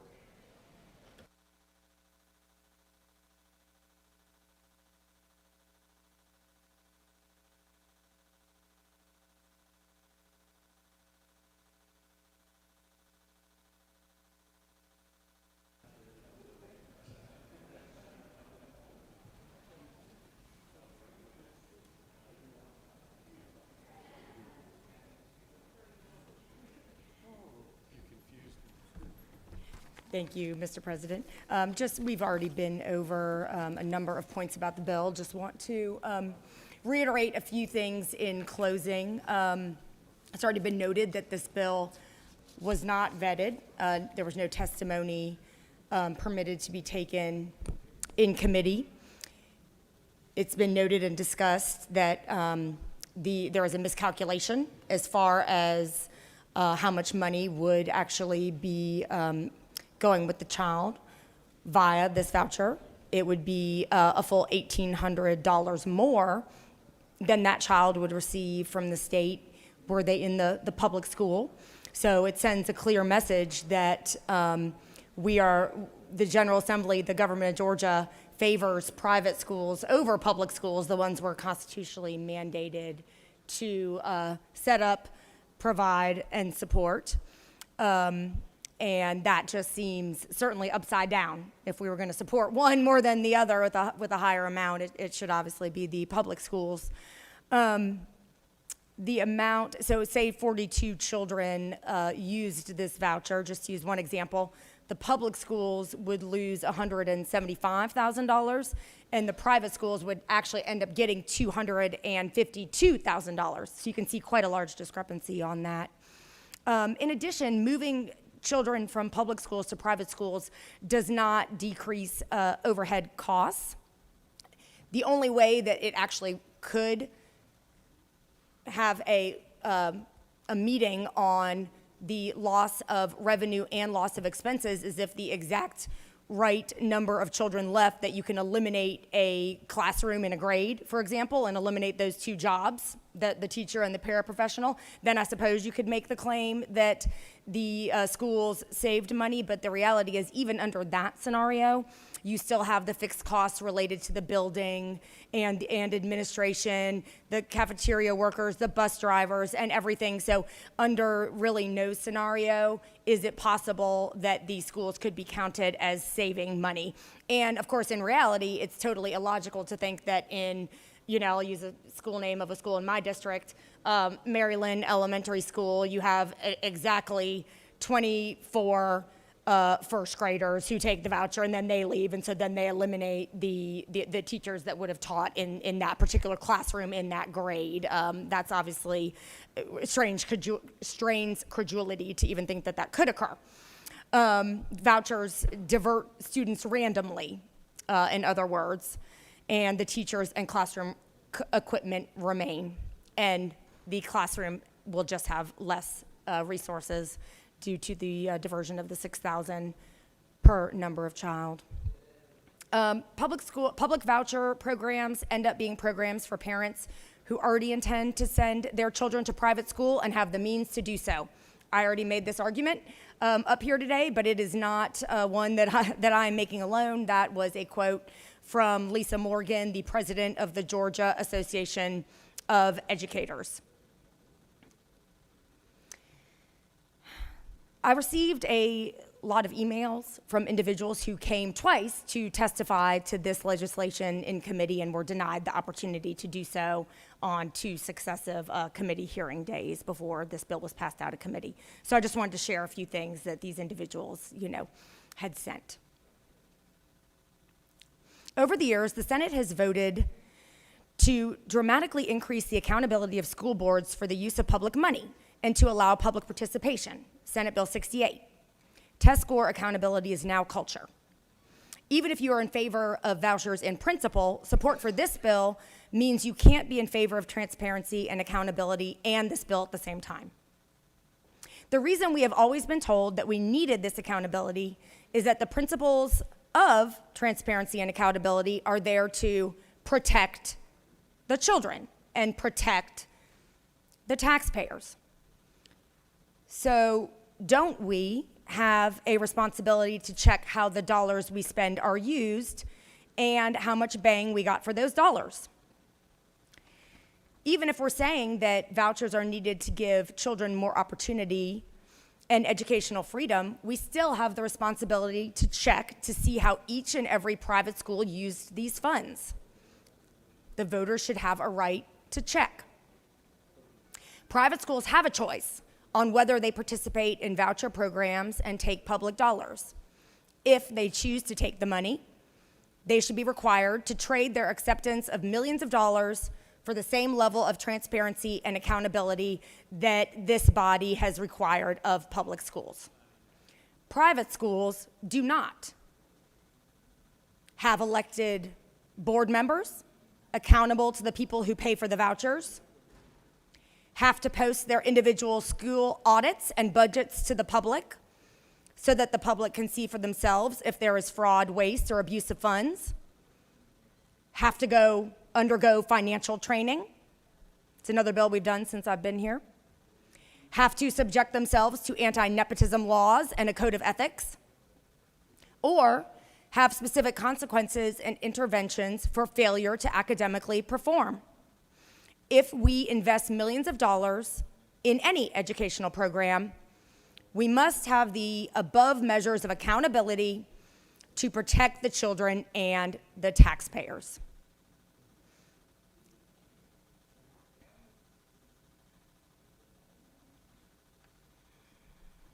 Public schools have been asking for more counselors, nurses, and transportation funds for a decade, and the answer has always been, we don't have the money. Well, now that we have the money and unique opportunity to help the systems give our children these vital resources, we're still talking about diverting millions of dollars to go to private schools, most of which will help affluent families rather than the hundreds of thousands of students who need resources in rural communities all over Georgia. To drill down specifically on just one of those metrics, counselors. The accepted metric for counselors in public schools is 1 per every 250 children. Now, I don't know about you, but managing 250 kids as a counselor still sounds like a huge caseload to me.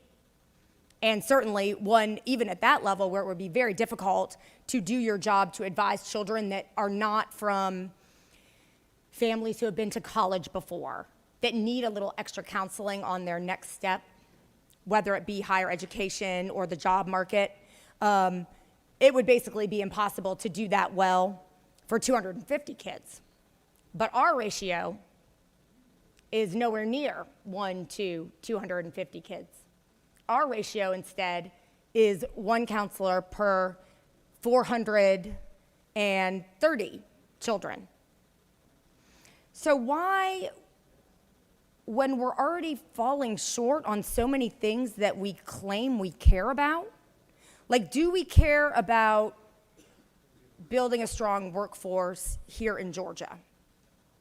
Do we care that in the next decade, the number of jobs that require some form of higher ed is going way up?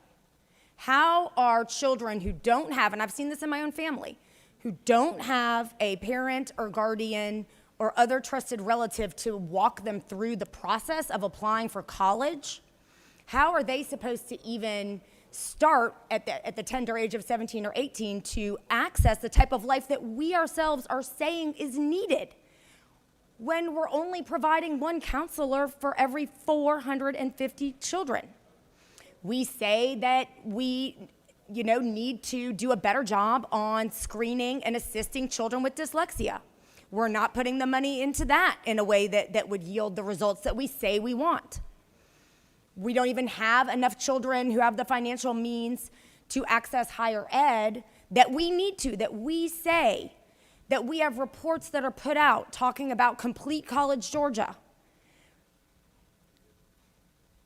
Being in this chamber really is enough to make you think like you lost your mind.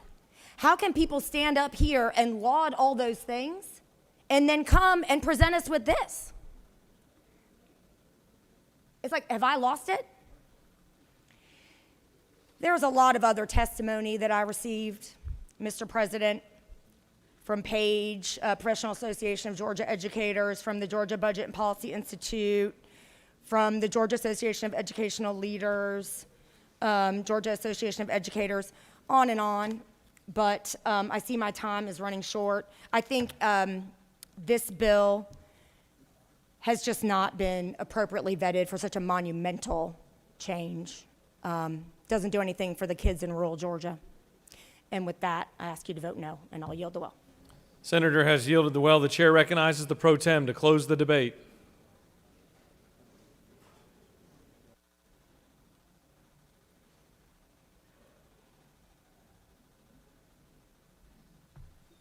Thank you, Mr. President. I fear the question and the disinformation about audits and money, and this is about children and opportunity, not about adults and money. This is a vote for parents and a vote for children. This is a vote that in your district, it may not be applicable. It may not be a problem, but in other districts, it is a problem. We've got several amendments. I will remind the ladies and gentlemen of the Senate, when the question came up on testing, if you'll direct your attention to line 250, I think you'll answer that question. The question came up on audits, these are all part of the proposed amendments. If you'll direct your attention to line 238, you'll see that's addressed. And you'll see it's also addressed further on line 291. I urge you to vote yes for the measure, and do that for children to have opportunity and to have options. Mr. President, I yield the will. Thank you. The pro tem has closed the debate. We will now take up the amendments. We'll start with amendment number 1 and work our way through it. Is there objection to adoption of amendment number 1? There is objection. All those in favor of amendment number 1 vote yea. Opposed, nay. The secretary will unlock the machine.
On the adoption of amendment number 1, the yeas are 26, the nays are 23, and amendment number 1 is adopted.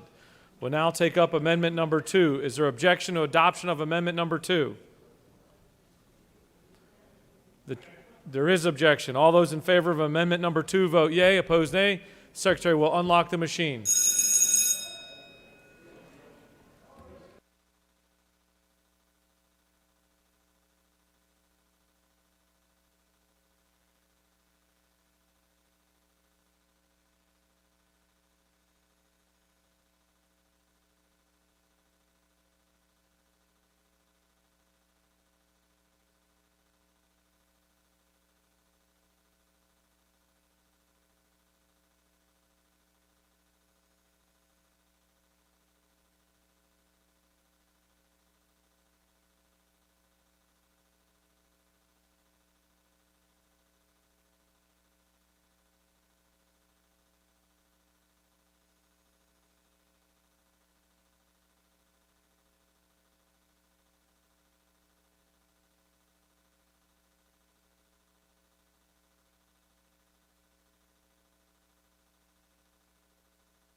On the adoption of amendment number 2, the yeas are 24, the nays are 25, and amendment number 2 is lost.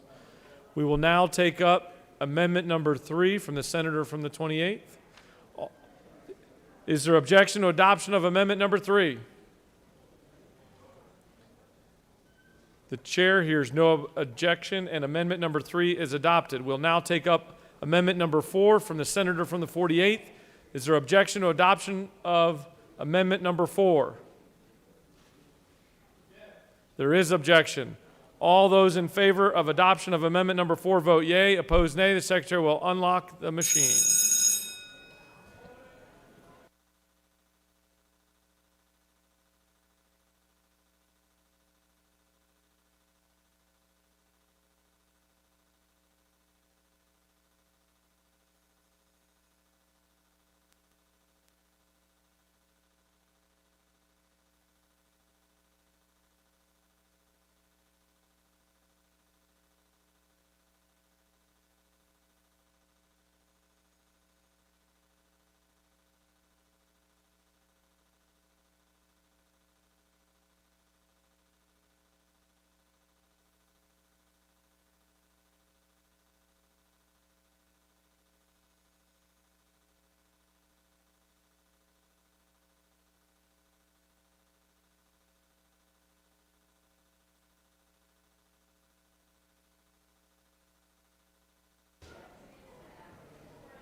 On the adoption of amendment number 4, the yeas are 47, the nays are 2, and amendment number 4 is adopted.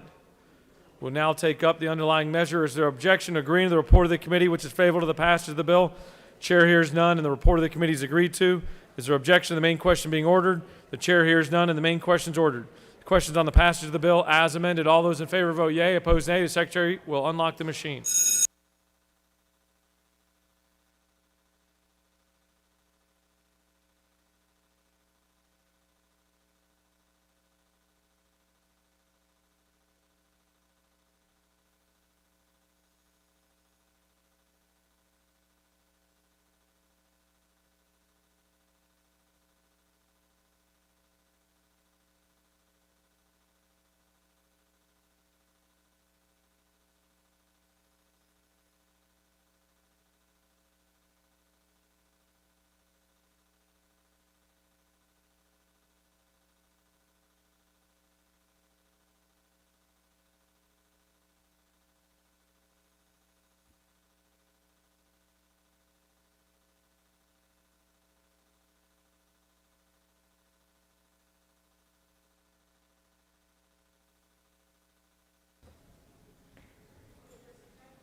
On the passage of the bill, the yeas are 20, the nays are 29. This bill, having failed to receive the requisite constitutional majority, as amended, is therefore lost.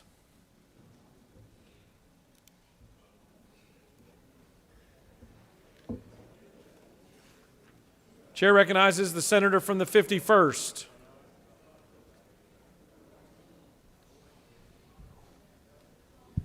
Thank you, Mr. President. I move that we take Senate Bill 558 off the table. Mr. Secretary, can you please read the caption?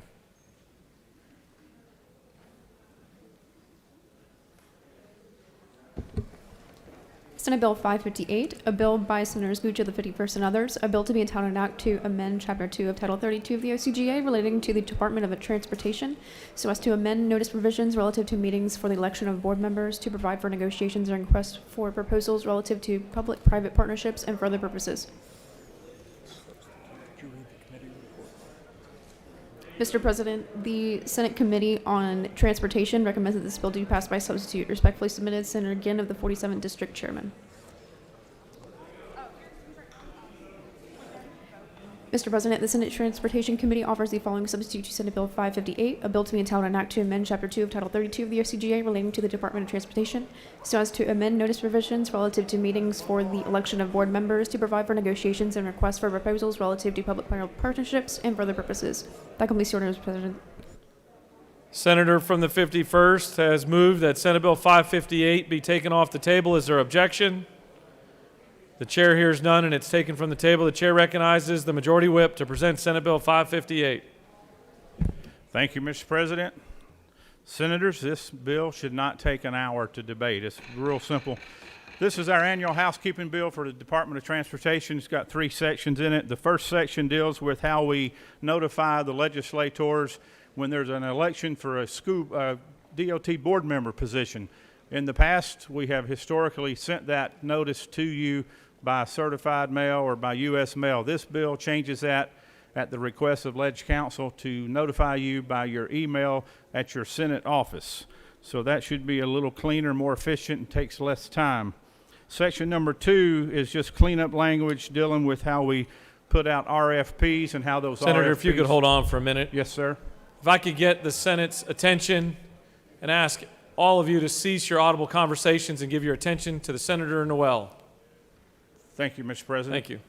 It's important legislation. I know everybody's interested in it. Section 2 deals with the cleanup language in the RFP process for bids and procurement. And Section 3 deals with the protection of data on drivers that will be on our state routes and our U.S. routes in Georgia.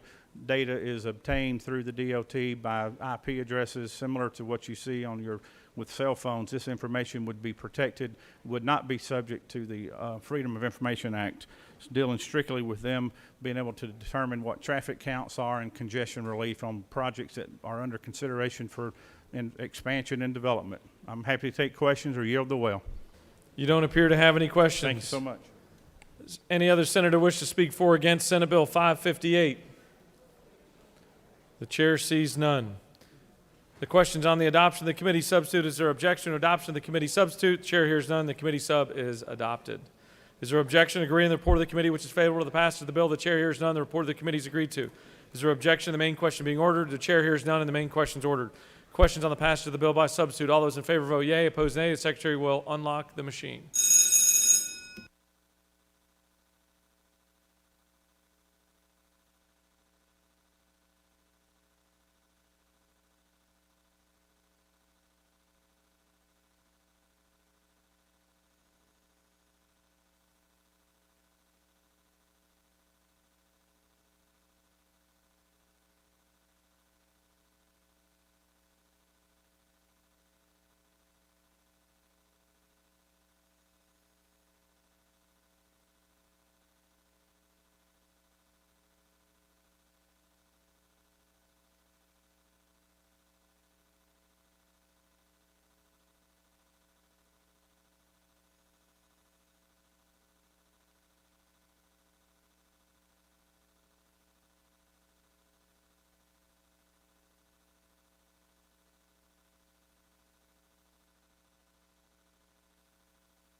On the passage of the bill, the yeas are 53, the nays are 0. This bill, having received the requisite constitutional majority, is therefore passed by substitute.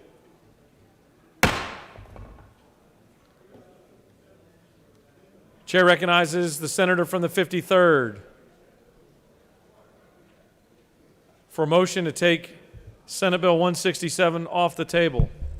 Ditto, Mr. President. I move to take 167, the Senate bill, off the table. Mr. Secretary, please read the caption. Senate Bill 167, a bill by Senators Orrick of the 36 and others, a bill to be entitled an act to amend Chapter 2 of Title 47 of the OCGA relating to the employees' retirement system of Georgia so as to provide for semi-annual post-retirement benefit adjustments for all beneficiaries of the employees' retirement system of Georgia and for other purposes. Mr. President, the Senate Committee on Retirement recommends that this bill do pass by substitute. Respectfully submitted, Senator Robertson of the 29th District Chairman. 3B, substitute under judges.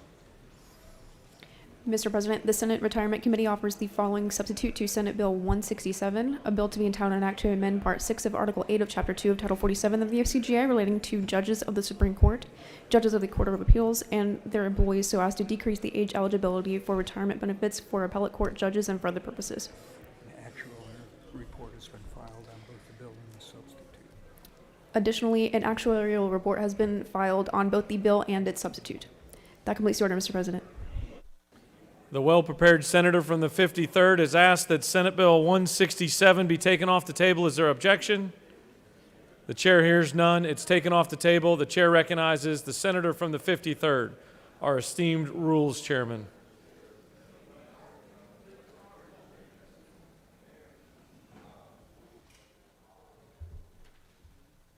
Thank you, Mr. President and colleagues. I only need 29 votes this time. Maybe you'll help me. But this is an easy bill. This brings parity to the Supreme Court and the appellate court judges. All the court systems in Georgia, retirement, believe it or not, is 60 years old. And this brings them to that as well. It doesn't include their employees, just the judges. Mr. President, I would love to answer a lot of questions tomorrow, but I'll be glad to if there are any today, and I yield the way if they're not. You have no questions. Thank you. Ladies and gentlemen, save me from myself, and I appreciate your vote. Thank you. Does any other senator wish to speak for or against Senate Bill 167? The chair sees none. The question's on the adoption of the committee substitute. Is there objection to adoption of the committee substitute? The chair hears none. The committee substitute is adopted. Is there objection to agreeing to the report of the committee which is favorable to the passage of the bill? The chair hears none. The report of the committee is agreed to. Is there objection to the main question being ordered? The chair hears none, and the main question is ordered. Questions on the passage of the bill by substitute. All those in favor vote yea. Opposed, nay. The secretary will unlock the machine.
On the passage of the bill, the yeas are 46 and nays are 3. This bill, having received the requisite constitutional majority, is therefore passed by substitute.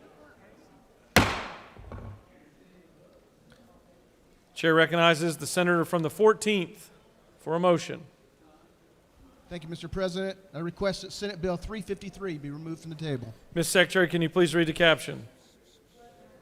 Senate Bill 353, a bill by Senators Thompson of the 14th and others, a bill to be entitled an act to amend Title 17 of Chapter 5 of Title 40 of the OCGA relating to criminal procedure and driver's licenses, respectively, so as to provide for a judicial discretion in suspension of a driver's license upon failure to appear for certain traffic violations and for other purposes. Mr. President, the Senate Committee on Public Safety recommends that this bill do pass by substitute. Respectfully submitted, Senator Albers of the 56th District Chairman. Mr. President, the Senate Committee on Public Safety offers the following substitute to Senate Bill 353, a bill to be entitled an act to amend Title 17 and Chapter 5 of Title 40 of the OCGA relating to criminal procedure and driver's licenses, respectively, so as to provide for judicial discretion in suspension of driver's license upon failure to appear for certain traffic violations and for other purposes. That completes the order, Mr. President. Senator from the 14th has asked for Senate Bill 353 to be taken from the table. Is there objection? Chair hears none, and it's removed from the table. The chair recognizes the senator from the 14th to present Senate Bill 353.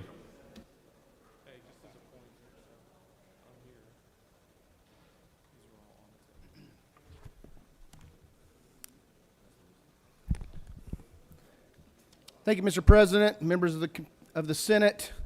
We have a task force, a Systemic Racial Inequality Task Force that meets, and there are several bills that have come out of this. Senate bill that the senator from the 17th carried last year and we got passed. This is another piece of legislation. It's bipartisan. In Georgia, a driver's license means a job. If you have one, you can work. If you don't, 80% of Georgians drive to work, and half of Georgians lose their licenses, lose their jobs. It's that simple. The single largest way Georgians lose their license is through failure to appear in court to adjudicate a traffic ticket. It's 105,000 licenses each year are lost that way. Georgians miss court and lose their licenses for a number of reasons. Some are working and cannot get time off.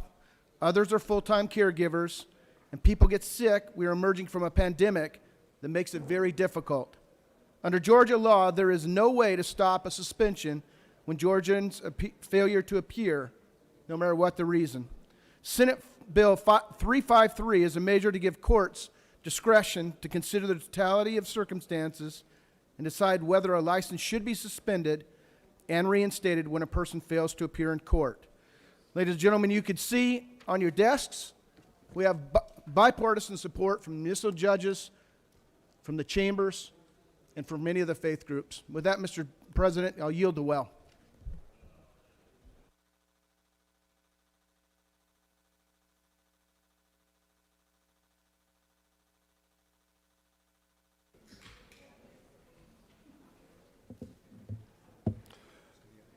Does any other senator wish to speak for or against the measure? Chair hears none. The question is on adoption of the committee substitute. Is there objection to the adoption of the committee substitute? Hearing none, the committee substitute is therefore adopted. Is there objection to agreeing to the report of the committee of the bill, which is favorable to the bill? Chair hears none. The report of the committee is agreed to. Is there objection to the main question being ordered? The chair hears none. The question is ordered. The question is on the passage of the bill by substitute. All those in favor vote yea. Opposed vote nay. Mr. Secretary, unlock the machines.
On the passage of the bills, the yeas are 50, the nays are 0. This bill, having received the requisite constitutional majority, is therefore passed by substitute.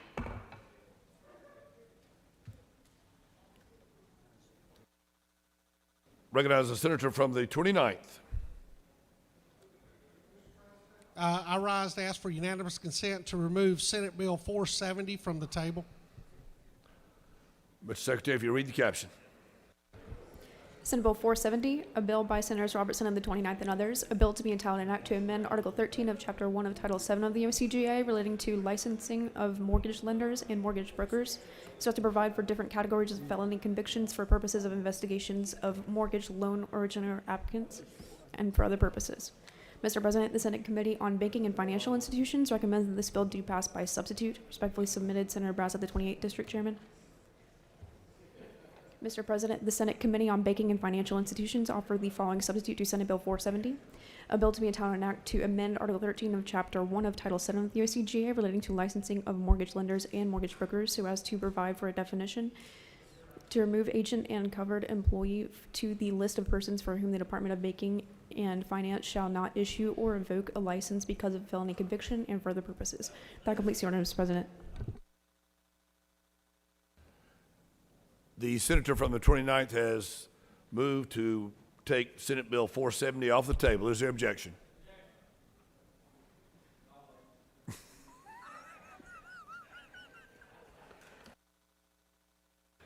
The senator from the 28th has objected. He waves off. The senator from the 29th is recognized to speak to the measure.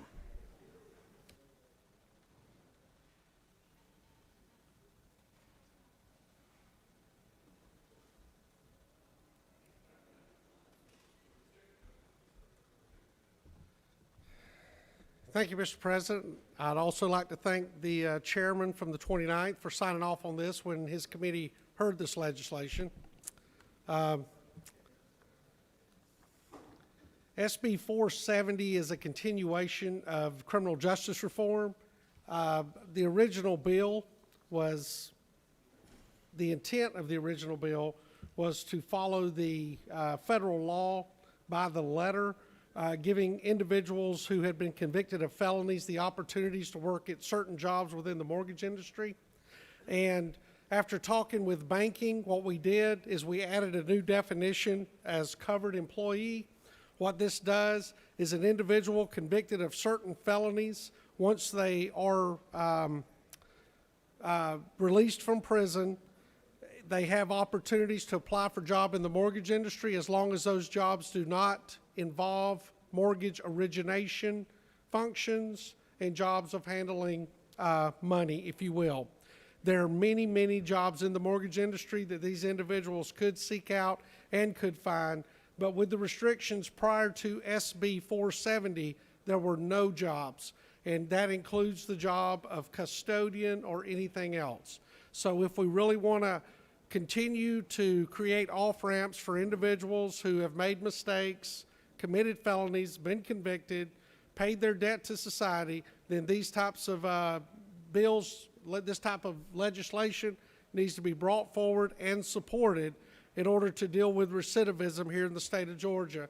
And with that, Mr. President, I'll yield for any questions, and if not, I will yield the well. Senator, you have no questions.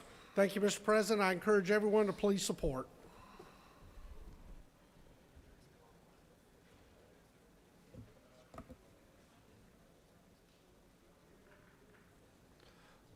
Does any other senator wish to speak for or against the measure? The chair, senator from the 28th, would you like to speak for or against the measure? The question is on the adoption of the committee substitute. Is there objection to the adoption of the committee substitute? Hearing none, the committee substitute is adopted. Is there objection to agreeing to the report of the committee which is favorable to the passage of the bill? The chair hears none. The report of the committee is agreed to. Is there objection to the main question being ordered? The chair hears none. The main question is ordered. The question on the passage of the bill by substitute. All those in favor will vote yea. Those opposed, vote nay.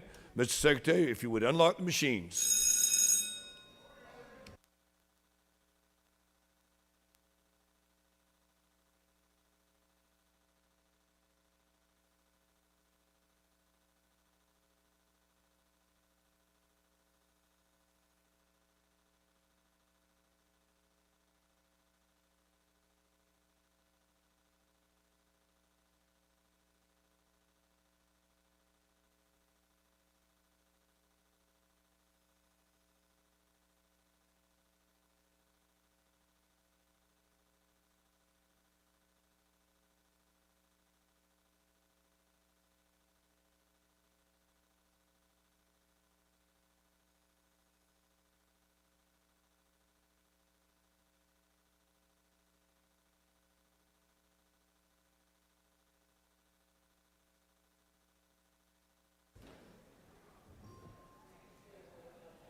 On the passage of the bill, yeas are 47, the nays are 1. This bill, having received the requisite constitutional majority, is thereby passed.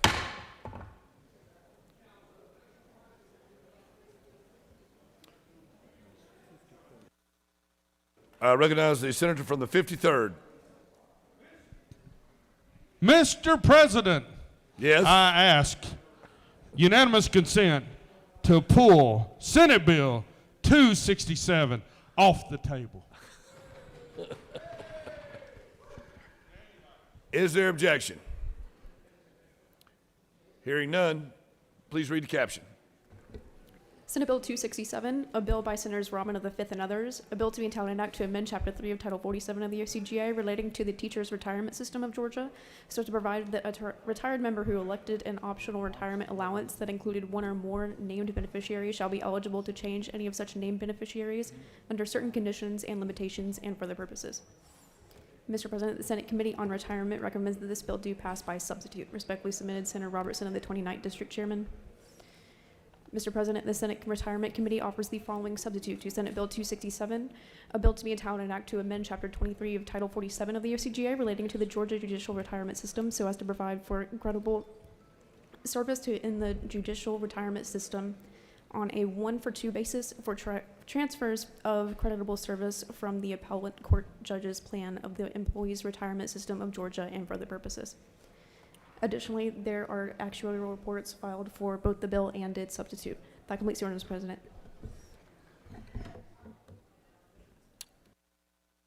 Is there objection to removing Senate Bill 267 from the table? Hearing none, the senator from the 53rd is recognized to speak to the measure.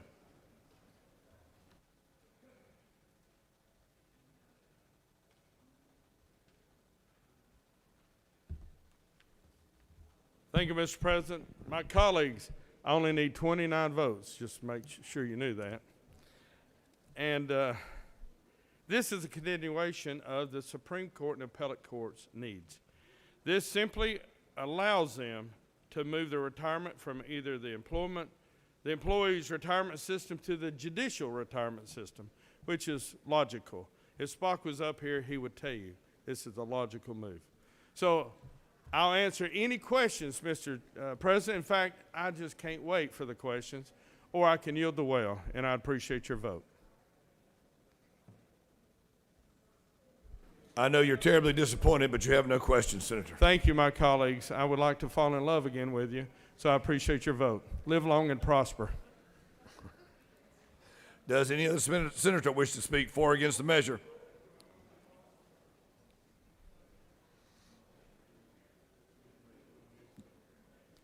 The question is on adoption of the committee substitute.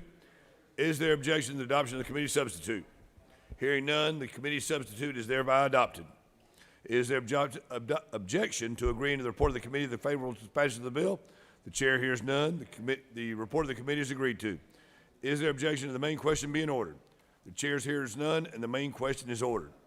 The question is on the passage of the bill by substitute. All those in favor vote yea. Those opposed vote nay. Mr. Secretary, unlock the machines.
On the passage of the bill, the yeas are 40, the nays are 9, and this bill, having received the requisite constitutional majority, is thereby passed.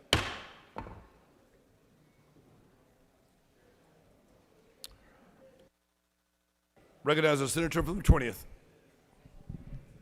Thank you, Mr. President. I request unanimous consent to take Senate Bill 581 off the table. The senator from the 20th has made a motion to remove Senate Bill 581 from the table. Is there objection? Hearing none, it's removed from the table. Mr. Secretary, if you read the caption. Senate Bill 581, a bill by Senators Walker of the 20th and others, a bill to be entitled an act to amend Chapter 4 of Title 44 of the OCGA relating to determination of boundaries so as to designate the most recent systems of plane coordinates for defining and stating geographic positions within the state of Georgia as the Georgia State Plane Coordinate System and for other purposes. Mr. President, the Senate Committee on Science and Technology recommends that this bill do pass. Respectfully submitted, Senator Dolezal, the 27th District Chairman. That completes the order, Mr. President.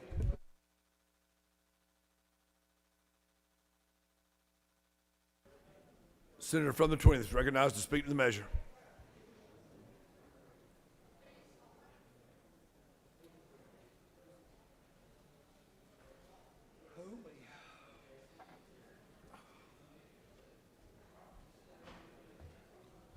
Thank you, Mr. President. Colleagues, this is maybe one of the most significant pieces of legislation that you'll hear today. No, seriously, it's a highly technical, industry-specific update. Senate Bill 581 is brought on behalf of the Surveying and Mapping Society of Georgia. That's the professional organization that represents the professional land surveyors of Georgia. This bill will update the way that land surveys measure. Specifically, the National Geodetic Survey will replace the vertical and horizontal datum or measurements of the National Spatial Reference System to overcome the current system's shortcomings. Listen to this. This is very compelling. The current datum from 1983 is actually off by a factor of 1 meter, or 3.3 feet from coast to coast. Can you get over that? We cannot let this stand. So this bill will put land surveying in Georgia on par with requirements from federal agencies such as FEMA and USGS for measurement. Additionally, gentlemen and ladies of Georgia, this esteemed body, this bill also addresses a conversion from the international unit, which is a meter, to feet. There are currently 2 types of feet. This is kind of bizarre. 2 types of feet in statute. Who knew? Didn't learn that in grammar school. The U.S. survey foot, and then there's an international foot. And there's a 1/100th difference between those 2 things. This cannot stand. It is not consistent.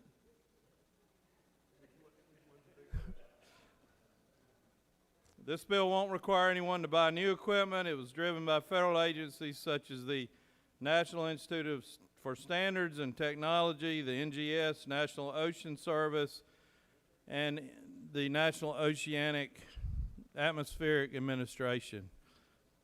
Mr. President, I'll be happy to answer any questions. I'm quite knowledgeable about this subject matter, so welcome any questions. Senator, a star is born.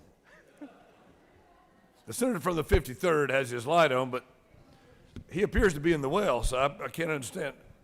Senator 53rd, you're recognized. Thank you, Mr. President. Senator, yield. I will certainly yield. You said something about vertical datum. Could you explain that? Don't wait on the transportation. Give it to me now. Mr. Chairman, certainly I've had a bad day. Everybody in this body certainly understands what that means, so I won't insult your intelligence by trying to explain it. It's already insulted. So you have no explanation for that term you used earlier? I think I explained it quite clearly. Okay. Senator Further Yield? Yes. Isn't it true that I used to have high regards for you? It's kind of gone down lately. But tell me your motivation for this whole issue. Tell me why you brought this bill forward. We want to have accurate surveys, and we want to be in compliance with the national standards so that Georgia can continue to have accurate property records and a thriving economy. So are you trying to approve your vertical datum? Absolutely. Okay. All right, I don't think there'll be any other questions, so I yield the well. Mr. Senator, you have multiple questions. I ask for your favorable Senator, consideration. Senator, you have multiple questions. Inquiring minds want to know. Okay. All right. Senator from the 47th recognized for a question. Thank you, Mr. President. Yes, sir. Would the senator yield? I will yield. Could you tell me what the definition of a meter is? Well, since you're an agricultural engineer, I'm sure you already know that. But I'd like you to share that with us. Well, thank you. So it's defined by the speed of light in 1/299,472,238 of a second. Said how fast that speed of light will travel in a vacuum. But when you talk about this, I want to know, after we change this, does Chattanooga, Tennessee become in Georgia, or do we become part of Tennessee? Ah, that's for each and every member to decide for themselves. Thank you. I yield the well. Does any other senator wish to speak for or against the measure? Senator from the 52nd. Senator from the 52nd, did you want to speak to the measure? He waves off. The chair hears none. Is there objection to agreeing to the report of the committee which is favorable to the passage of the bill? The chair hears none. The report of the committee is agreed to. Is the objection to the main question being ordered? The chair hears none, and the main question is ordered. The question on the passage of the bill. All those in favor vote yea. The opposed vote nay. Mr. Secretary, if you unlock the machines.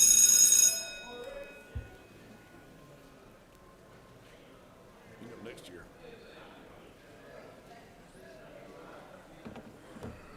I want to ask you.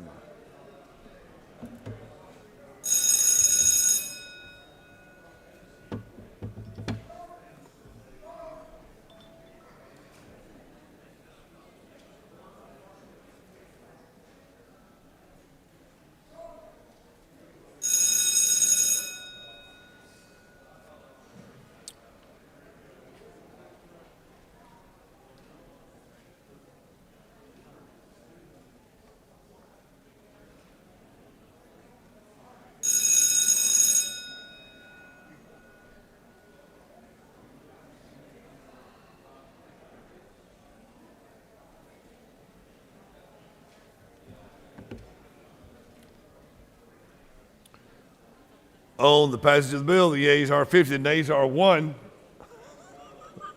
This bill, having received a requisite constitutional majority, is thereby passed.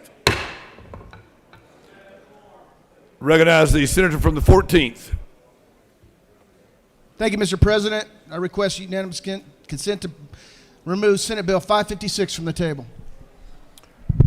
The senator from the 14th has asked to remove Senate Bill 556 from the table. Mr. Secretary, if you read the caption. Senate Bill 556, a bill by Senators Thompson of the 14th and others, a bill to be entitled an act to amend Article 2 of Chapter 5 of Title 40 of the OCGA relating to issuance, expiration, and renewal of driver's licenses, so as to provide for the issuance of a driver's license to current and retired peace officers at no charge, and for other purposes. Mr. President, the Senate Committee on Public Safety recommends that this bill do pass by substitute. Respectfully submitted, Senator Albers of the 56th District Chairman. Mr. President, the Senate Committee on Public Safety offers the following substitute to Senate Bill 556, a bill to be entitled an act to amend Article 2 of Chapter 5 of Title 40 of the OCGA relating to issuance, expiration, and renewal of driver's licenses, so as to provide for the issuance of a driver's license to current and retired peace officers at no charge and for other purposes. That completes the order, Mr. President.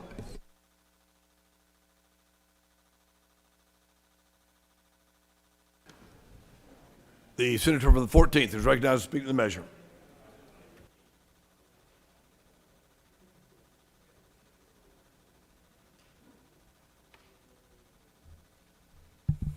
Thank you, Mr. President. I bring before you Senate Bill 556. We all know that our law enforcement officers put their life on the line each day to try and protect us. This bill is very simple. All we're simply trying to do is mirror what we do for military individuals. We're going to allow peace officers, retired and active, to be able to renew their license without a charge. With that, Mr. President, I ask unanimous consent and yield the will.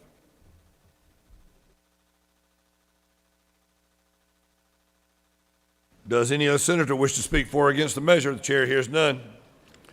The question on adoption of the committee substitute is there objection to the adoption of the committee substitute? Chair hears none. The committee substitute is thereby adopted.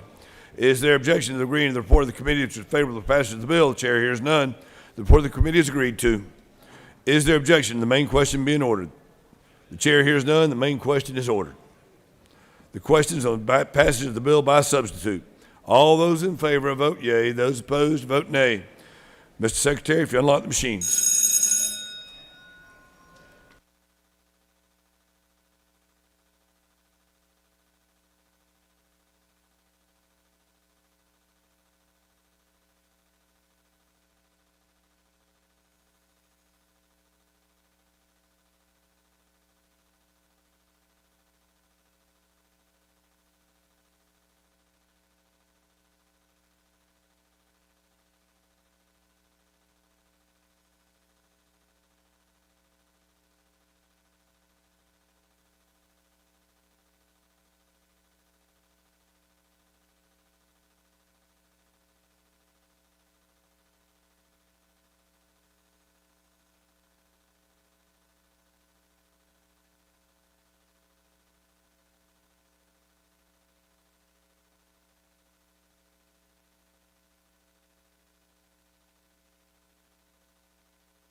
On the passage of the bill, the yeas are 51, the nays are 0.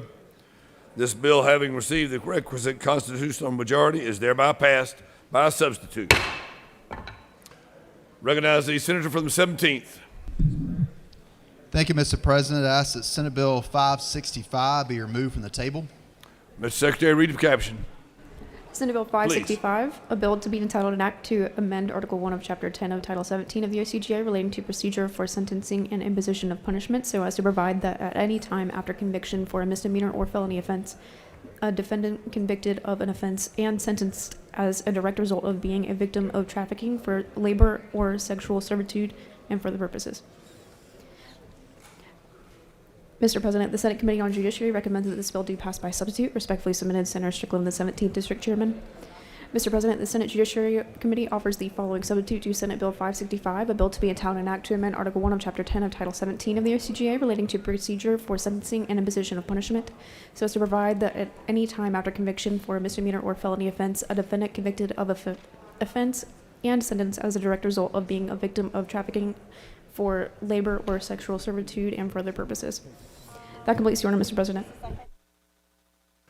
The senator from the 17th has moved to take it from the table. Is there objection? Hearing none, the senator from the 17th is recognized to speak to the measure.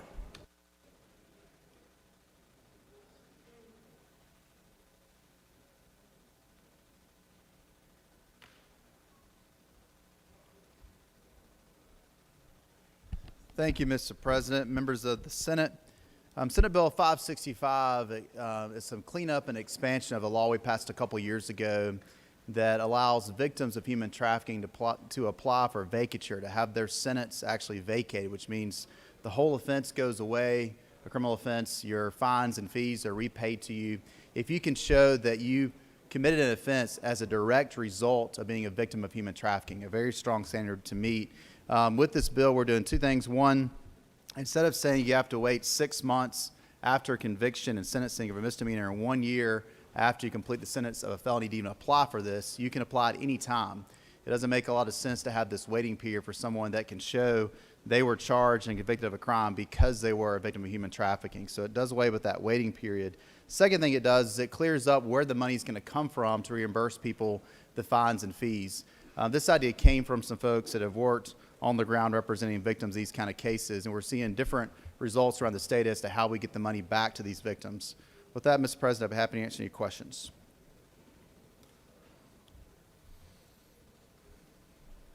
You have no questions, Senator. I ask for your support of Senate Bill 565. Does any other senator wish to speak for or against the measure?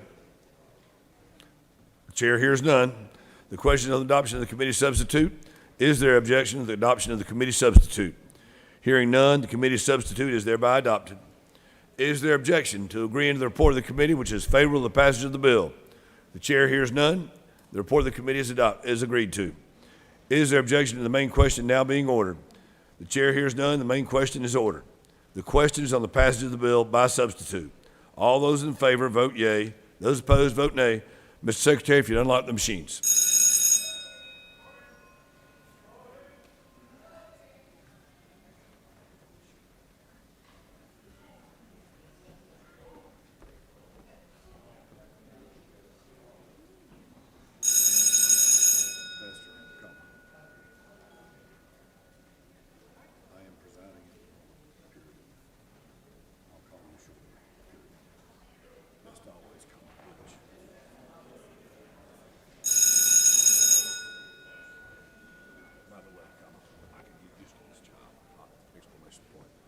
Exclamation point. We're going to do the next bill, 539, and then break out. Okay.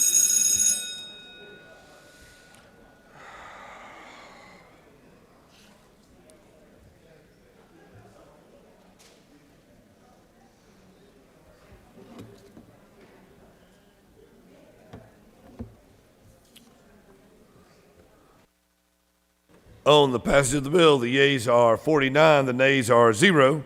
This bill, having received the requisite constitutional majority, is thereby passed by substitute. You want to do that now? Yep. Ladies and gentlemen of the Senate, we will break for... I stand corrected. I will recognize the senator from the 50th.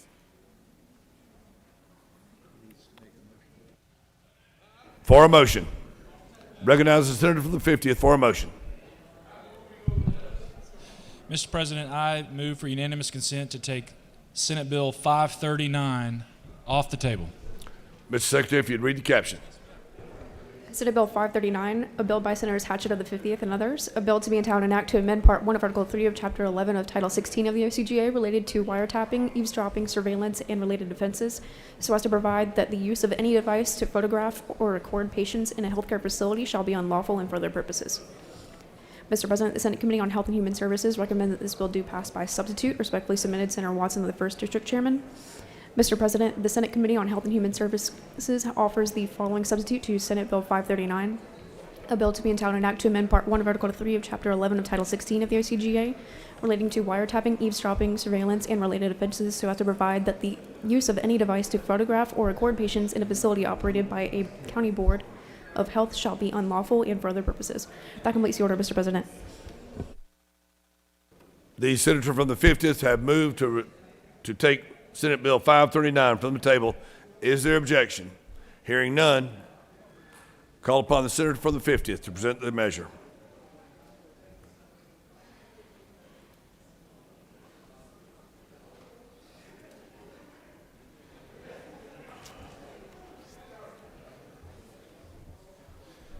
Thank you, Mr. President. Thank you to my friend from the 29th for the clarification there. Today I bring Senate Bill 539. This is an agency bill for the Georgia Department of Public Health. They've had several issues in their health departments where individuals will come into waiting rooms and into other areas of the health department and film and take pictures. It's basically a way to harass individuals. When the health departments would call on law enforcement didn't have the authority to prevent these people from recording or taking pictures of patients in the waiting areas or in the facilities.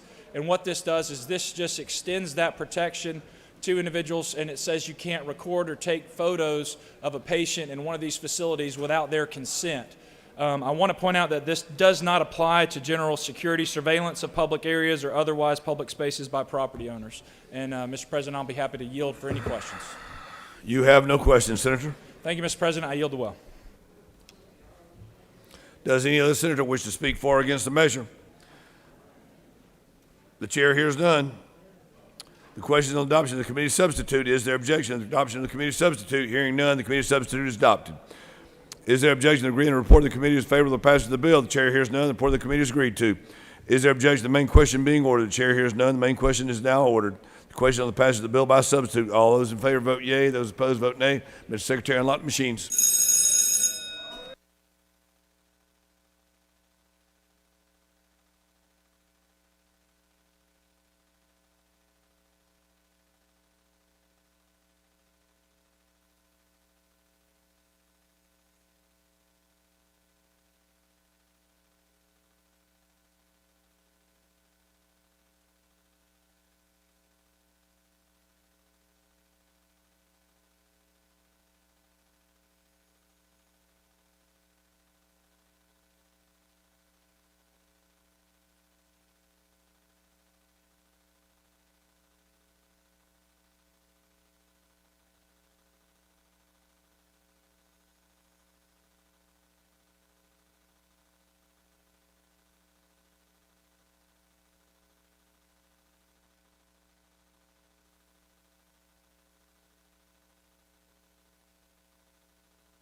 On the passage of the bill, the yeas are 48, the nays are 3. This bill, having received the requisite constitutional majority, is thereby passed by substitute. Ladies and gentlemen of the Senate, we will break and return at 3:30. And we will be having a Senate Finance Committee meeting in room 450. Senate Finance members, please go to room 450 for your committee meeting. We will reconvene at 3:30 promptly. Thank you.